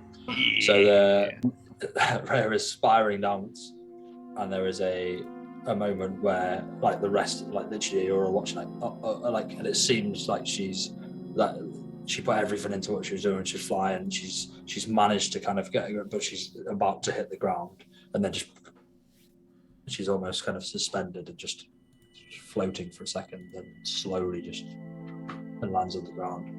I was softly. desperately trying to look for Featherfall myself, and then went, "Come on, Genasi! Come on, Genasi!" She takes no falling damage, correct? Takes no damage. Cool. Oh, okay. Yay! They'd turn to Ronan and go, "You're boring." You're trying to kill your friends now? You're a bitch. She wasn't gonna die. Right, we'll throw her in the mirror. Come on, Dad. Can I just ask a question on the basis of us not having played for a few weeks? I'm currently on 21 D&D. hit points out of 40. What did I say? I was being. It's all right. Carry on. Facetious. You're good. I'm currently on 21 hit points out of 40. I don't remember why, or whether I should have full hit points, and at some point, I don't know why I'm missing Did something. we not take damage in the Queen Room? No. I don't think so. You wouldn't have taken. I know, I definitely. I don't. We haven't taken damage since You we got all to this walk. castle. Yeah, you all walk after a long rest, but you're just Yeah. supernaturally exhausted. So you had all your Yeah. hit points, but you just were very exhausted. You probably just haven't done a long rest. Okay, all right, I'll do it now. I haven't dished out any Yeah. damage to you. Let's And to hope be that's fair, true. when you when you arrived here, you would have been. It's all right. like We'll watch the sounding- last 32 episodes and work it out. Thank you. Rhea, you land softly, well aware that with like that feather fall has taken. I mean, it took a bit out, or it took out the damage kind of thing. But even you're saving yourself a little bit as well. Like that could have gone a lot worse. And I'm just gonna, as Featherfall then slowly descends me to the floor, I'm just gonna lie there for a second. I'm gonna run over to Just Rarigan. gonna Just you float down okay? face first like a leaf and just Yeah, stay there. Like... just gonna lie here for a hot Face minute, trying to not take psychic damage. I'll walk over to Rhea. Screaming. Maybe we don't toy with the air here, and I'll look around suspiciously at just anything. Suspiciously. Ray I'll just turns her face suspiciously. from the floor The to look wind at is Ronan bad and here. goes, you think? And then just rolls her face back into the dirt. And I pick Rhea up by like the scruff of her Just neck, like- but gently. Like, Like a kitten. up, little just like- bird. Yeah. What did you see up there? Did you see the greenskins? Anything very quickly. I saw mountain, plateau, mountain, plateau, mountain, plateau. That is it. That is all that's really up. Just white constantly. Yes. Okay. So who's touching the mirror first? This is the only way out. I'm not touching the mirror. You saw what it did to Etheria. That would be a Really? terrible idea. No, Did you this not is a throw a terrible coin to idea. it? Can't get any whiter. I could try. I don't think that So you you should. three threw a coin at the mirror, yes? Yes. Cool. Just making notes. Should we? I don't know if I want to smash the mirror because I don't know what I'm paid for either. Definitely don't smash the mirror. That's a lot of bad luck. Well, if we 7 uncover it, years. whatever's in there is out. I'm not trying to uncover it again. It tried to nick my sword. I don't want to touch the mirror. I can try and uncover it. as you're talking, in the distance there is a rumbling, and from the cloud line that's above you, you see far off in the distance an emeraldish colour start to manifest, coming out of the clouds but downwards, and slowly over the course of maybe a minute, this emerald-like pyramid just starts to shift downwards from the cloud line, so a upside down So point kind of first. Point first. point first coming downwards, just slowly drawing out of the cloud line in the sky, and then just holds far off in the distance, just an emerald pyramid facing down, pointing down. Father. So mirror or mountains? Not the mirror. The I mirror could- feels like a good way to die. What about the green spaceship? What's a spaceship? What's green?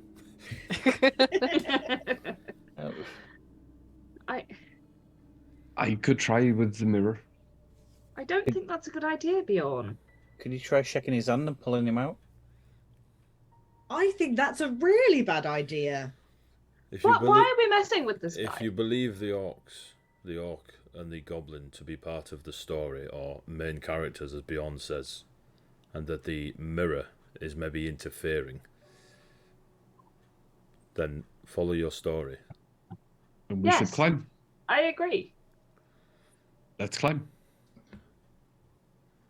I'll stand next to Althea and wait for her to move. Althea's like, I really want Bjorn to touch the mirror.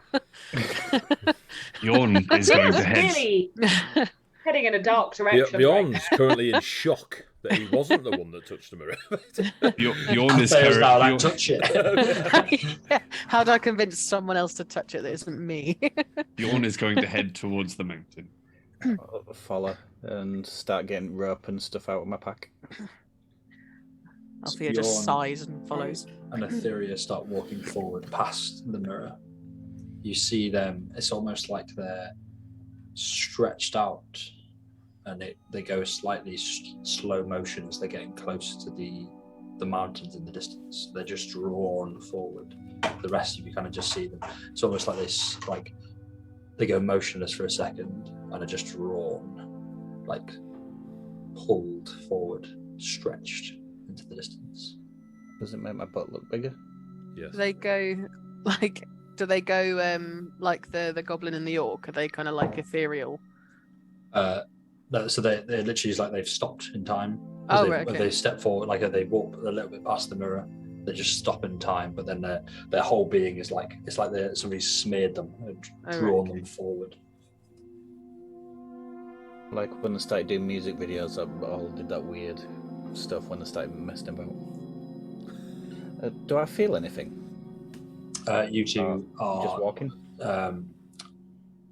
Kind of at the minute suspended. You're unaware of. You feel yourself freeze, and then you feel like you're drawn forward, and almost paused for a second, while the rest of them are just staring into the app. Is this like the door? I asked the party.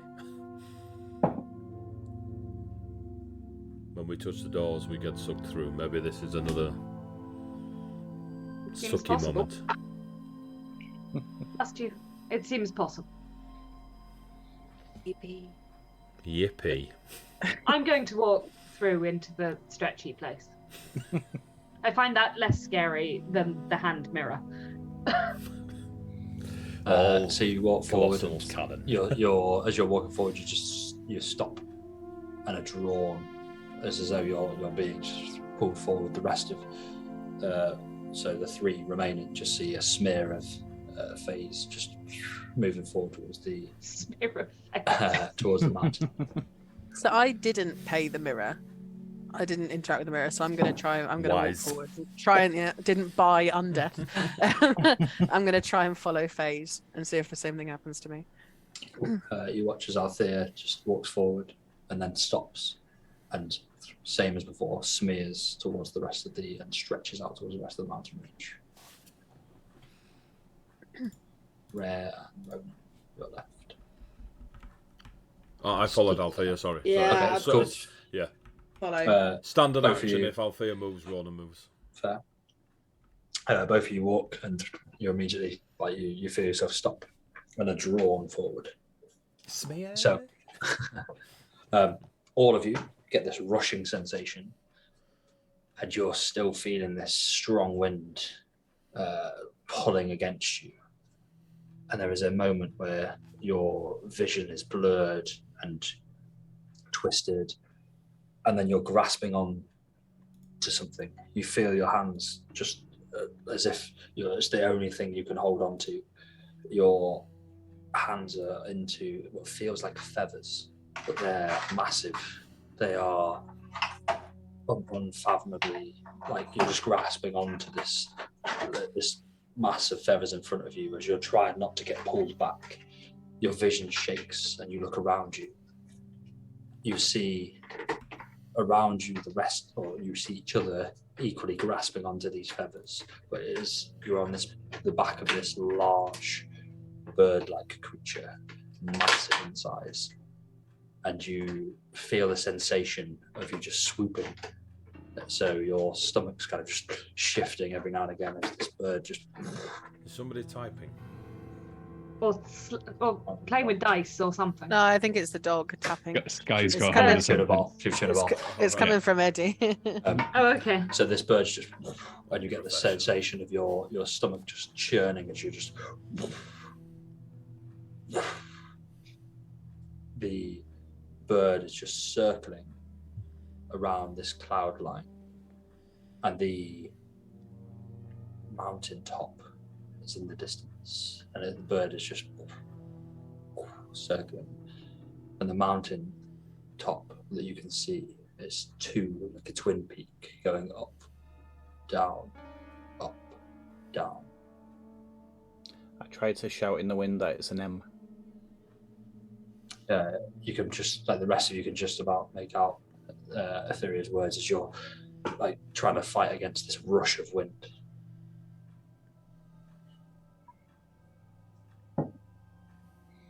All we hear is Etheria go, ah! Like in the wind. There goes my hero. Let's follow. Just keep pushing through. Yeah. So you're all grasping onto this bird-like creature, and it's just circling, and it seems to be in a almost like a kind of rhythmic pattern. Anyone speak bird? Anyone got a parachute? Rhea? I am a parachute. Bitch, I am a parachute. Yeah. Rhea, can you speak bird? Can you Pretty unmute? fucking racist. Just because I've got wings and I'm very light boned.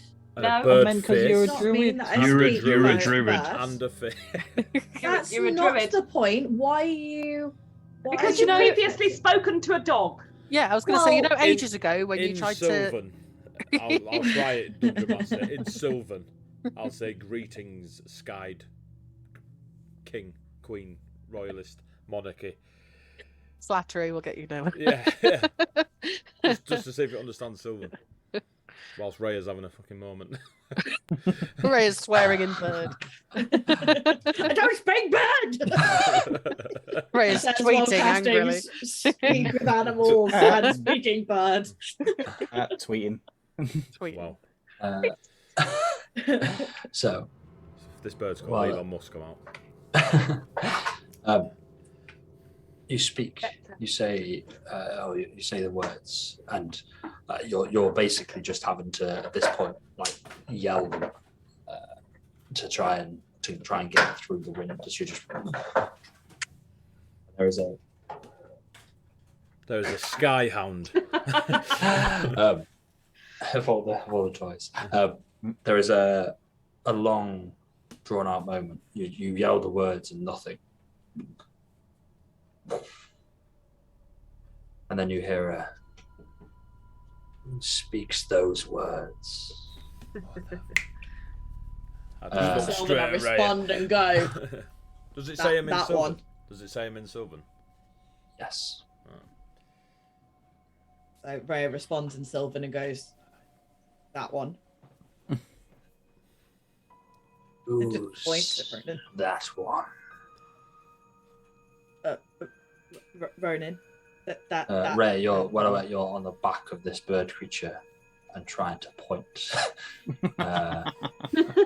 The bird creature does is that focusing seem- forward. Try not to fly Seem into the out ground. of- or the Does mountain. that seem out of Just the that. norm? I was going to say, seems quite rare. My name is Ronan, son of the Landlord. Ronan, son of the Landlord.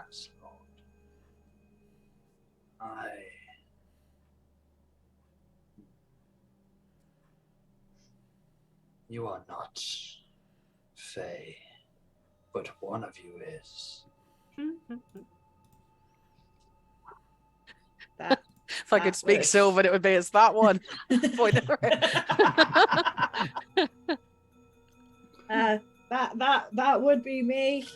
Hello, my name I is point to Rhea. Rhea in Sylvan. That one. I point to Rhea in Sylvan. You say what in Sylvan? No, I just got me. I'm Faye, and I just kind of like pat the part of its back where I am. Be like, it's me. I'm here. I'm here. It's this one. Hello. You, Rhea, Yeah. you are from a shadowy place. Yeah. I am. I am Unseelie. Nice to meet you. Some of your kind roam my jungles. I promise we're not all dicks like they are. I am quite nice. I was gonna say polite, but I can't guarantee that all the time. So You I'm are sorry for what they did or have done. Very. You make assumptions. Not many people like my kind, so I usually have to apologize in advance. There is a longer pause again. This bird just keeps circling the mountaintop. So, Apologize for nothing. great, I take it back then. Hopefully we're on good terms. Spins. That's what I'm waiting for, not gonna lie. Parachute, bitch. What we planned a little bit for. Don't worry, Alfie, you're safe.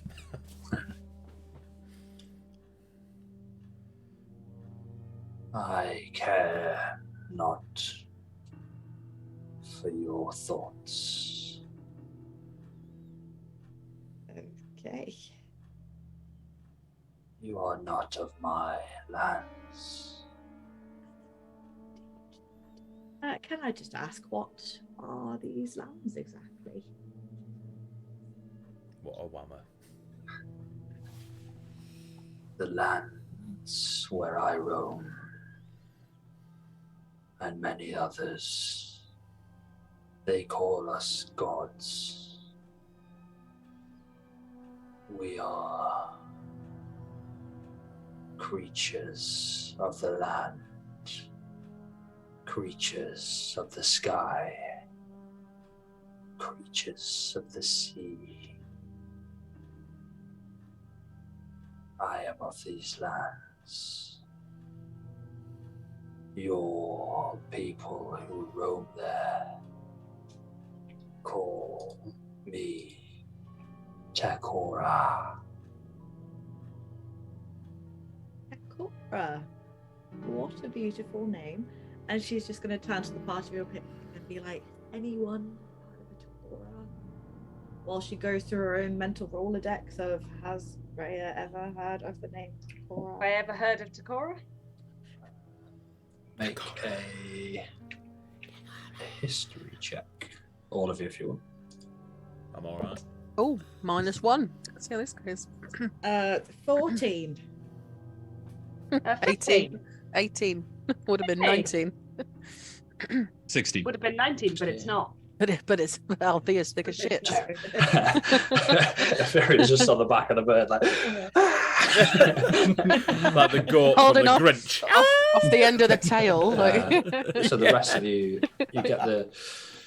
So you've not particularly heard of the name before, but with Rhea kind of relaying it slightly and talking of what this creature's saying, you've heard of a land before where they call creatures of the land. You've heard of a kind of an area before where they call the creatures of the land, the sea, and the sky. These gargantuan kind of creatures. You've heard of a place where they call them gods.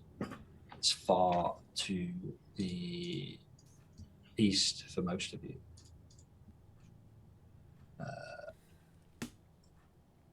Far to the east of Ravenholm.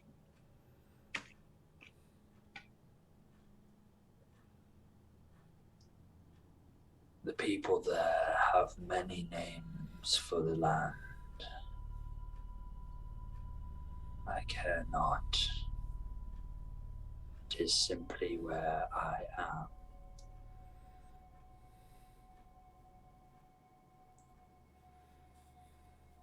We seem to be, I'm going to say just to the party, like while they're having this conversation, we're just circling. Like, Rhea, could you ask if we're landing at any point soon? Like, So Takora, where are you off to? Anywhere special? Are you flying somewhere? There was again a long pause.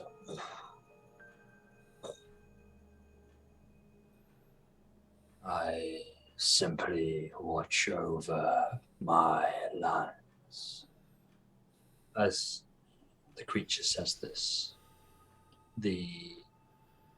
below you, where there was the cloud line, it shifts. The mountain disappears. It seems as though you're actually closer to the ground now, swooping and soaring across a landscape of thick jungle and rivers. I watch over my sky.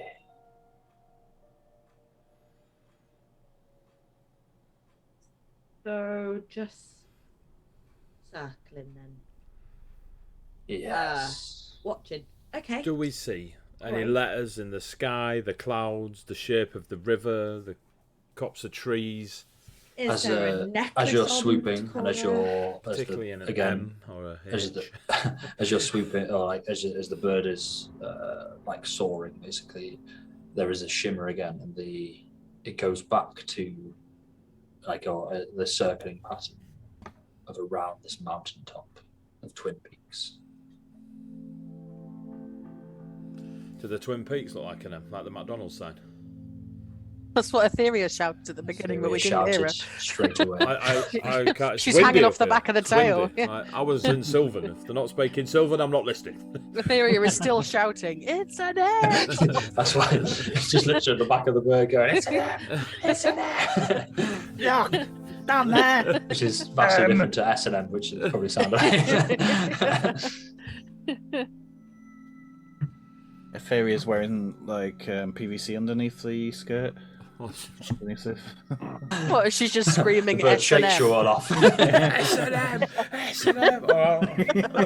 Oh, she's at it again. I ain't homebrewing that class, Tony, just so you know. That's not what Shadow and Mist are about, although it is the initials S&M. It's just coincidence, all right? Like a superhero thing, like S and Oh, God. It's a N. It's an S-N-M. S. Yes, Sparky. Don't update the mini. I'm going to telepathically say to Ronan, the mountains, they look like an M. Then why are we up here on a bird? I don't know. Yeah, Rhea, why are we up here on a bird? Yeah, Queen of- guys, why are we up here on a bird? Queen of birds. Tell do- us. How do we take the M if it's some mountains? How do we take the Perhaps, Has anyone got a pen and paper and are really good at drawing? perhaps we need to The calligraphy master to my left. Wow. visit the peaks of the M. The Twin Peaks. Like Did we convince our new friend to take us to the peak? I don't know. I can't speak Sylvan. I was speaking to Rhea. Rhea, ask the bird if it plans to land us. Not the undead. That's fine. Ask Don't take if it so can move personally, Bjorn. Ask it if it can move mountains and give us them. Do we need to like flag down where we want it to stop? Just tell us how we stop this ride. So, Takora, we need a little bit of help. We are A little bit. trying to get back to where we belong on our realm. Sorry, Our company can. But we seem to need to collect a load of letters. Now, by the looks of it, these mountain peaks make an M. Do you have any idea how we could take that away with us and get back to where we belong, so we don't encroach upon your realm any more than we already have? Can we just take some of it with us, please? I love that you're so nonchalantly just like screaming through the wind. So, you seek me to land. Or you don't necessarily need to land, but just get us close enough to ground where we're not gonna die. Ooh. I telepathically say to Rhea, ask if Pakara can see the greenskins. She just As say you Pecora? say that, Etheria, make a Telepathically perception to Rhea. check. Etheria, make a perception check. Ask Paprika if it can take 14. So as you're saying that, you're focusing on the top of the mountain range. Your vision almost, it's like it's magnified in some senses. You're focusing. And, Like bird vision. Like the binocular type thing. You're drawn to the area where the twin peaks kind of reach or like meet, like the kind of base of it in the middle. the cleavage, And we'll you call it, see- of the peaks. You see the orc and the goblin stood at its center around what seems like a basin of sorts, made of stone going up to some sort of crystal-like formation.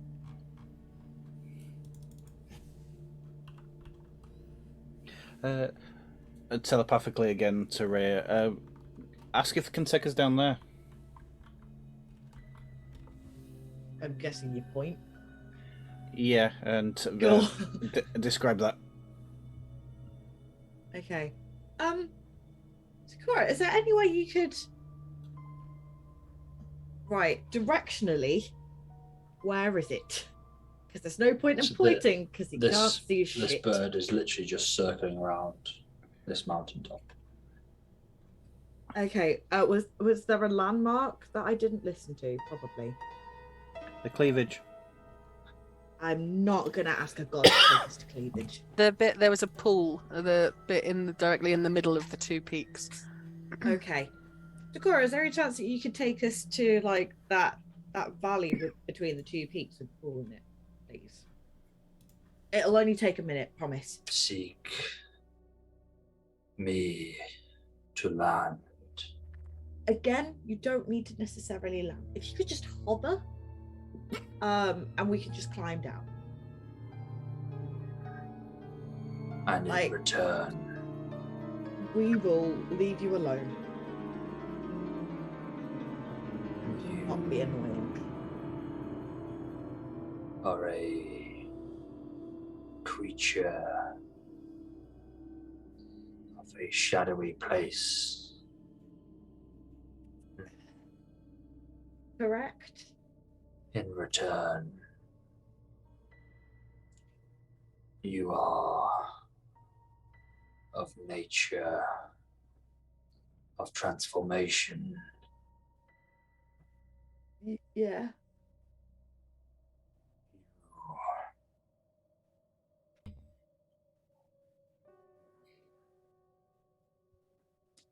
In return, honor what I am, a creature of the sky.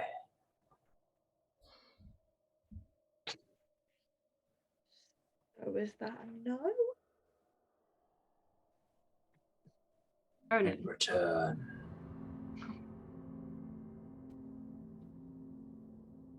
you will honor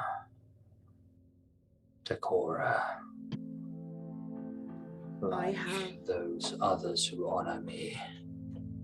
I have nothing but the utmost respect for you. I promise you now, you are quite a glorious beast. The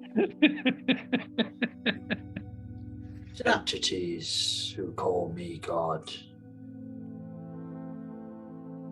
those like yourself, transform in my image at the full moon. You will honor me in doing this but once.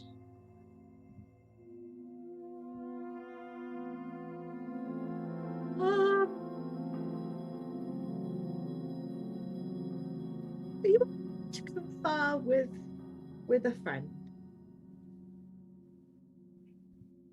this is a big life decision, and I may be old, but I am still young,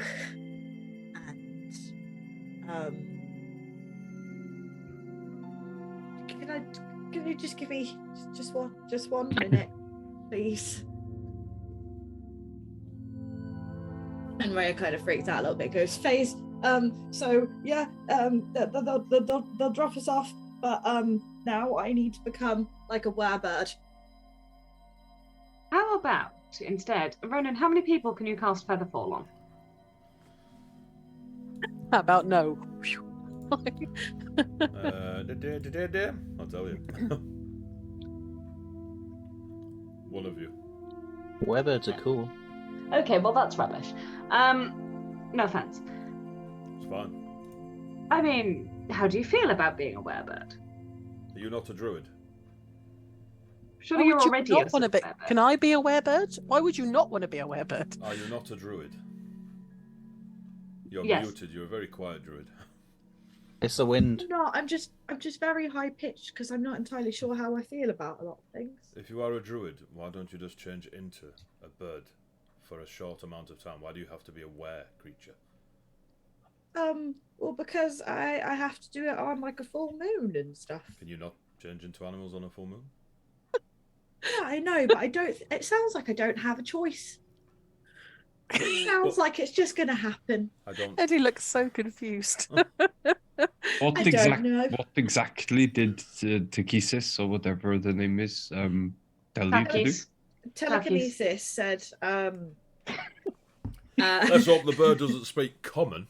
Don't worry, Alfie. The one creature that gets Featherfall is you. So. Yeah, well. And that's more for the dungeon master's ears.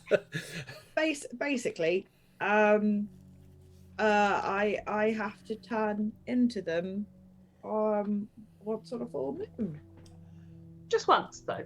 They said to you, honour them. They never said turn into them. Well, they did. First They said praise to honour to a them by doing deity. that. They don't turn into the deity. Just turn into a bird, dance around, honour Takora, and then turn back. I don't understand. Well, you can turn into beasts that you have seen previously, so you could. Yeah, I mean, I why heard the not? entire conversation. At no point did the bird say. Maybe I got the wrong end of the stick. Maybe that's because I'm not a bird and I don't make nests. I disagree. I just disagree.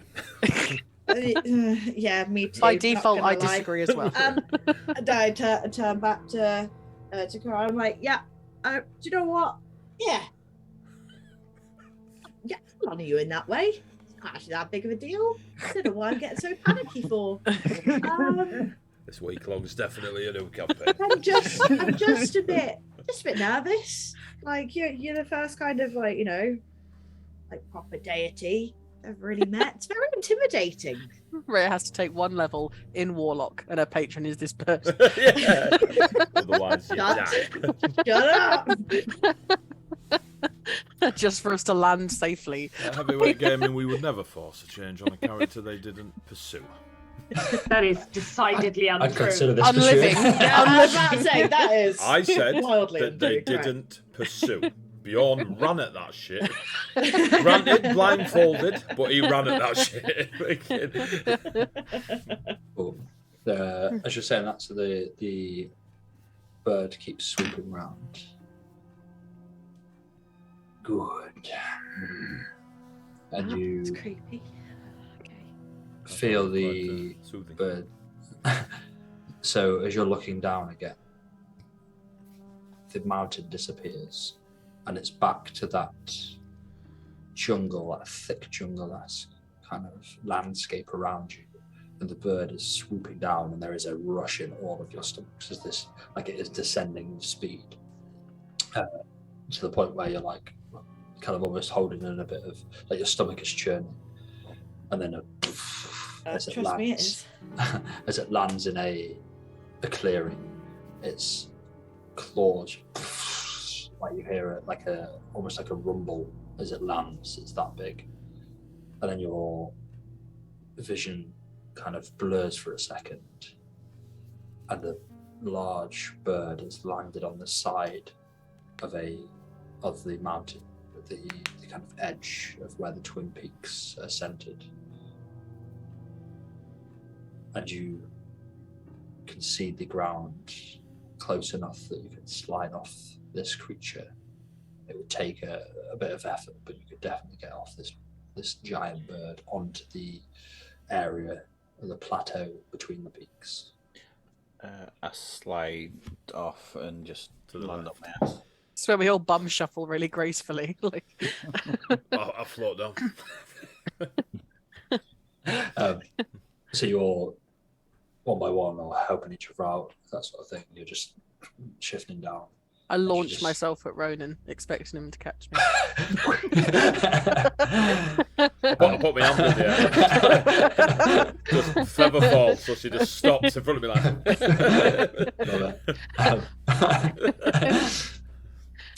One by one, you step off onto this plateau where the Twin Peaks form, and the area around you, for a split second, it shifts, and you're stepping onto this thick jungle grass with the trees all around you, and then shimmers, and the howling winds cut back through you, and the bird, you see it turn slightly, nods, and then swoops off the mountain and begins to fly off into the distance.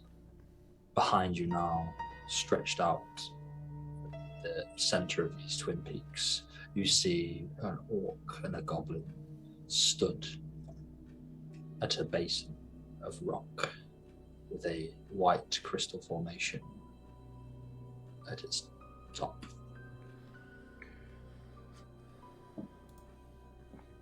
Head towards them with wobbly legs. Immediately start looking for letters. Are you heading over towards them, or are you just looking in there? Okay. Heading as I head over towards them. Okay.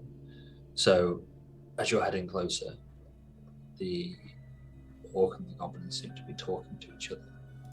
And through the howling or the piercing winds, you hear, "Well, it's another one down." And the orc responds, "For Furia, for our people, united." And the orc, so the hands just scoop into the basin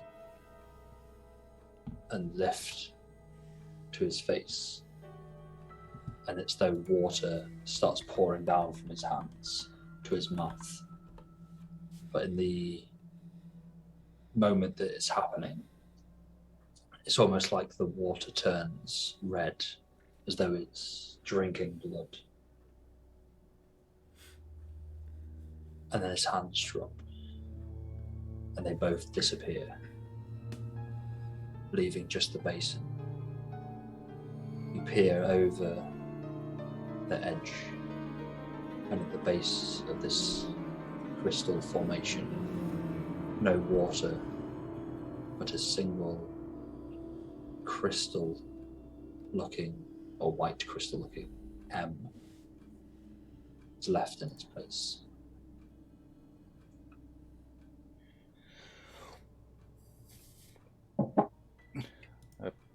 Like, Bob made it beyond. I was like, go on. I think that was yours. Okay. I will walk forward. They walked faster. They walked through us previously, so I've got no fear of them. I'm just going to walk forward and try and. They've both just disappeared. They've gone. So Okay. it's just literally the basin with the M in them. Okay. See if I can take the M. Cool. Yeah, you reach out, and your hand grabs the letter, and as it grabs it, you feel a glove start to manifest on your hand. It's looking like it's kind of just coming into being. It is almost, or like it's leather-like in nature, fur-lined, rugged, but as though it's well crafted. As you're holding the letter, you feel you're kind of drawn to your other hand. Kind of, you're looking at it, and then another glove is appearing, and it's starting to form in this leather-like grip around your hands. The fur lining, almost like a frost to its kind of bindings, as it were. And you hold the letter, and all of you feel this rush of wind pick up, and the world starts to shift around you. The wind spiraling, and as though you're pulled without the ability to even hold on. Your body's just swirling around, and one by one, you watch each other just disappear out of almost existence. And the door manifests in front of you that is open, and you're just shot out into the foyer. You all land one by one again, just crumbling to the floor around you. A slight frost about your person. The chill kind of tingling upon your body still, and the door just closed behind you. You're back in the foyer. Still wearing the gloves? You still have the gloves on. Okay. If only we had... The letter M that you're holding has disappeared. If only we had a short little storyteller who could identify the things that we keep finding for us. Or have told us not to pay the mirror. Am I going to die? Yes. Immediately? Eventually. You didn't buy it, like you paid for it. As you're saying that, Fates, you die. As you're saying, as you're saying, am I going to die? Etheria, you feel this too. You feel an unusual sensation in your, just kind of a tingling. Something's wrong. Something's kind of, it's almost like a stinging sensation. And the more you're focusing on it, and you're trying to, and it's as though you've said those words, and like everybody else is kind of just staring at you, but you can't quite focus. And you are sure that there is a stinging sensation around, like on your neck, and you're putting your hand there.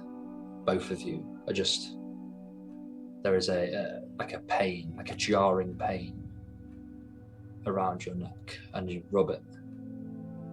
And the rest of you watching as both of them are kind of just doing this, just playing around with their neck, unable to kind of, like you're like they are definitely in discomfort. The rest of you watch as you see what seems like 2 bite marks on their neck are there for a brief moment, and then their hand rubs over it again and it disappears. I may be mistaken. Ethereum phase, the sensation of stinging stays there slightly, it lingers, but then it stops. Bjorn, as you're watching this, as everybody else is clearly kind of caught up in the phase and Etheria, both just like that, you hear laughter, eerie, eternal life, already yours, but so much more. It will come. I'll get on the homebrew. You know, on reflection, I choose not to die. So, I'm sure it'll be fine. Portcullis, your last letter. Yes, correct. How's it going so far? the magic in the air is just stood in the middle of the foyer, smiling. You seem to be doing well, and points over at the plinth that was in front of the kind of doorway, the large doorway, and you see the word home, where the grooves were spelling out each of the letters, and now in each of their places, H, the O, the O, the M, and the E are now filled in. Yeah, the H is still grooved. I'm just saying, in Yorkshire, that's all we need. What form?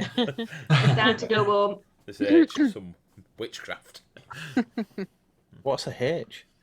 I think they were in S Club 7.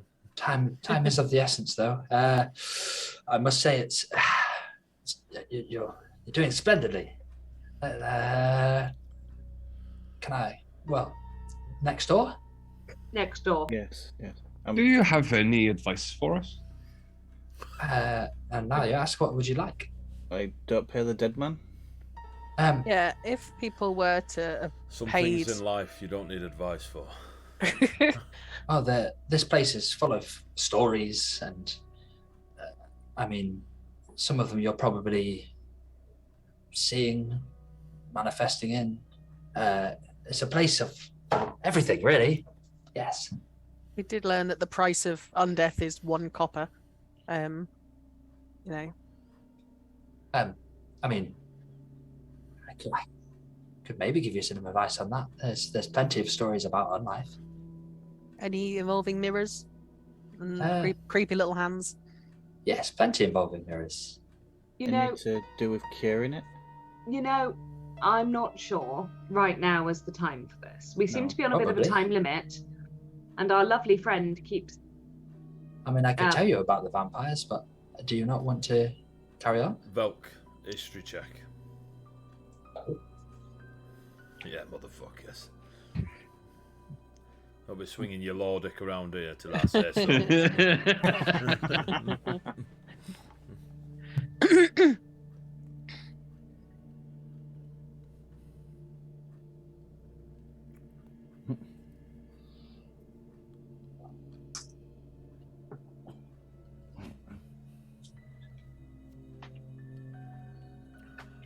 18. I was going to say, that's how big a number it's taking them that long to add it up. Fucking hell. 306.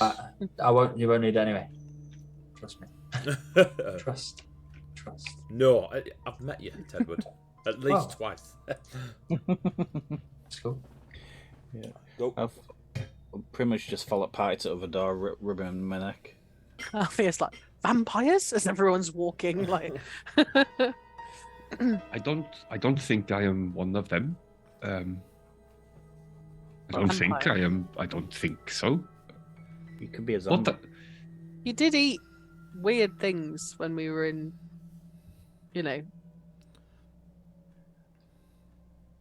Yes, but I was still alive then. Zombie? Zombie. Magic? Magic. No. Yes. I'm calling magic. Magic? Do you know what kind of unliving I am? Yes. But also no. Okay. Following on the yes kind of fork in that road. What kind of unliving am I? All right. So, I would say you are, and then as the words are coming out of Magic's mouth, the statues around the room all seem to shift into yourself. But into the image of Bjorn. Yeah. Okay. Yeah, like into Bjorn. I just thought it was human centipede. The statues that are around the room seem to be your life and death at different stages. So you see yourself as a young boy. You see yourself or going into your teens. You see yourself in a different spot where you're setting off from Viconia. You see yourself from the time just before you died, essentially. So you're different periods. You also see yourself in what seems like different forms that you don't even recognize. You see yourself gaunt with sunken eyes. You see yourself stoic, shoulders back, looking focused and heroic, like almost heroic. You see yourself shrouded in darkness. You see yourself with a shadowy manifested weapon, like a blade coming from your hand. And as you're looking at all of these different manifestations of yourself, you then focus more for a second at the words and magics. Like, so I would say that's the kind of living you are. The rest of you just literally watch as Bjorn is kind of looking around, and you're all kind of in that moment where you're still trying to figure out what you're doing next. Do we see the statues turn into You don't him? see this. You just see them shifting as normal. Oh, okay. I'm carrying on walking to the portcullis as that's going. I'm just watching over my shoulder. So you don't know then? I just explained. Were you not listening? You did not say anything. I was looking around the room, and you did not actually say words. Just all of the statue. I don't. It doesn't matter. Let's just go through the portcullis. Come on, Bjorn. It'll be okay. And I'm going to put my hand on his shoulder and sort of lead him. Althea's looking at FaZe and Etheria like. Hey, I'm already not the person I was born as. I'm like trying to surreptitiously feel whether I've got fangs or anything. Just Phase. You can't, It's not you can't phased. feel anything. cool, no I've fangs. got lots of fangs. You know, Bjorn, you're still very attractive. Even dead, you'll be fine. It's going to be okay. Go through the portcullis. Go. I would. I was going to ask with the statues if we could see where he hit puberty, like if it was just one with no beard and then one with a massive beard. Just suddenly. Even the young one, Bjorn. Even the young It's one got had a beard, yeah. 5 years old beard. Which is that stroking. Beyond came out with beard. You see a little baby wrapped in like a bundle with a beard. Wrapped in a beard. Yeah. There's dwarf somewhere in that lineage. There's dwarf. There's no hair on his head, but there's beard. There was a lot of axes in that ball. Sounds like heartburn. Let's go. I can't remember. Does the portcullis look locked, sealed? Delivered. It looks like a portcullis, and like between the gaps. That was fucking brilliant.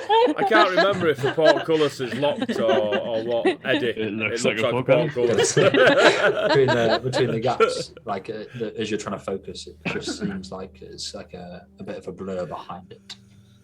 A Can I touch it? Does there appear to be any, with other portcullises we've seen, does there appear to be any kind of lever, any kind of winch mechanism to lift it up? No, it's just a door that is or has the portcullis built into it. Okay. Can I just touch it? Yeah. So you go over, you touch it, Yeah. and you all watch his face blinks out of existence. There we go. However, Touch. Yeah. it is 11:10. Cool. If you want to call it there, we can. No. I think that was directed at you, Adi. How about we get through it? You tell us what we see, and then we dramatically end it there. So, unless any of you are staying in the I room push with Althea magic. at the Althea's gonna like bigger stuff, like she's gonna lift it. Like And then she Cool. goes Soon to as the she bottom. touches You go it. to lift it, you touch it, and you disappear. I love it. Perry's going to go back to magic. I said, I'm waiting here. No, I go through. All right. Cool. Fairy disappears one by No one. levels for you. So, Land on the other side, like squatting, proper braced, like whoa. Like that. ready to lift it. I Like. will minor illusion a deadlift bar. Just... Nice. You find yourselves flung forward into a courtyard of what seems like quite a substantial sized castle. Towers in this kind of like a square courtyard, towers at either corner. And in the center of this courtyard, there are 7 basins stretched out in front of you. 3 down the left-hand side, 1 at the center, and 3 down the right-hand side. The sides of this courtyard, there is what seems like stone statues this time, but not shifting. One going, so the one right next to you on your right and one right next to you on your left. The one on the right is a ogre-like creature, a stone ogre with a maul in its hands. The one to your left, what seems like a centaur-like creature, opposite or directly opposite are the same creatures, so an ogre and a centaur, the other side of the courtyard. Either side of the left and right hand side of the courtyard have stag-like creatures, so 2 stag-like creatures opposite each other on each side. So there's a centaur-like creature to your left, a ogre-like creature to your right, and then it's mirrored on the other side of the courtyard. And then to your right and left of the courtyard, there are 2 stags on either side, so facing each other, almost mirrored in that same way. At the edges of the... Sorry, so if I'm stood here, I got on my left. So on your left, directly on your left of where you are, Yeah, so centaur, stag, centaur. centaur? Yeah, so or going centaur, round, stag, ogre. So there's a centaur on your direct left, Yep. and there is a Ogre on your right. And then the to next the one to the right and left of the courtyard. So like the wall. courtyard is a square. Yep. And on the right wall, on the there's right 2 wall. stags. Okay. And then on the left wall, there's 2 stags. Yeah. Okay. And directly opposite, there's a ogre and a centaur, like mirroring. Okay. On this square. Yeah. And on the kind of rim of the kind of top of the walls of the castle, there are seemingly they're like stone, small little dragon-like creatures, or kind of like little dragons that are all peering, like stone but peering over the courtyard. Gargoyles. Yeah, but more dragon-esque.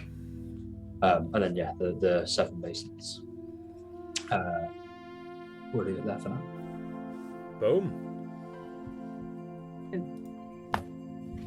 Well, that was fucked. Enough. At least I didn't then go, yeah, let's go back to the dead hand. That seems great. Let's do So that. we've discovered that after 32 sessions of giving Bjorn shit for doing stupid stuff, the one time he don't do it, the others do it. Like, it's brilliant. And I was like, encourages it. Honestly, I was like, okay, so now Bjorn's going to walk around, just like swinging around like that's I'm excited right. to see what type of unliving we're all going to end up as. 'cause Yeah, it's happening to all of us. I'll make some adjustments to the campaign. Thanks for that, Eddie. I wasn't trying to pay anything. I was trying to see if the mirror was like water or something. Or Yeah, but you I was trying used to pay money. the dead man. So I looked at my inventory. That's all I had. Just look at it. Just pour on that. See, I thought once once Cytherea had paid, maybe it was a good idea. Maybe it meant we were getting out. Paying off Love for that- protection. love that Bjorn Like, went, please like, don't they're going hurt me. copper, I'm going silver. I say, even though Rhea literally went, "This is dead magic. I was Don't fuck with this." fully Please ready. don't hurt me. Here's Fully a ready copper. to be like, attack Althea if she even remotely went for a coin first. I was like, "You have to, I Just am your reaches into a healing pocket. spirit, healing spirit." Right. How many curses have I picked up? I've got a purple eye, some rune, and some bleeding bite marks. I don't know what you're But do talking you have a about. bleeding apple tattoo? Is the question. I've not got that one yet. Buxy Bay, towed on your ass. Yeah. Tramp stamp. One day Trump I'll end stamp. up with like the weird vampire mark, the apple. I'll just end up with a collection. Some sort of stone squirrel tattooed on my forehead. Yeah. The skull of a stone squirrel. Keep it going. Althea she'll do it in your sleep. God. Right. Thank you very much for No. tuning in. I do need to bugger off early tonight because I'm up early. Woe is me. Thanks for watching. Thank you for raiding. Thank you for subscribing. Thank you for following. Thank you for the bits. Thank you for watching. It's been a pleasure. Please, please, please keep an eye out for more charity shouts going out there. Get on the social medias. Make sure you're donating or getting your mates to donate and try and win some of these beautiful prizes. The closer we get, it's now April and we're doing this July. So we've only got a few couple months to go, so we're going to really ramp up on smashing social media with shout outs about the charity stream. So please keep an eye out for it and jump on it. Thank you very much again to Tedward for continuing his glorious Magic in the Sky, Velk, etc. Bardic, dickhead, dungeon mastering. It's been fucking lovely so far. We'll see what he does to us next week. You got anything maybe tomorrow? not. Tomorrow, unfortunately not, because I am in London until late, so I won't be back in time to stream. But yes, I believe Wednesday's Jam, Spelljammer. Well, Spelljammer on Wednesday. Wednesday's Spelljammer. This Friday is Dungeon in the Box. Is it this Friday? I'll double check. We'll announce it on Friday. Like 5 to 8, we'll let you know. And then Needham on Sunday, and away we go, etc. We'll just keep you informed. Londinium. It's been a pleasure. Thank you very much. Take care of yourselves. Sparky, you'll never walk alone. I'm going to watch that now before I go to bed. Thank you all very much. Take care of yourselves. And for now, say goodnight, players. Night, players. Good night, players. Bye-bye.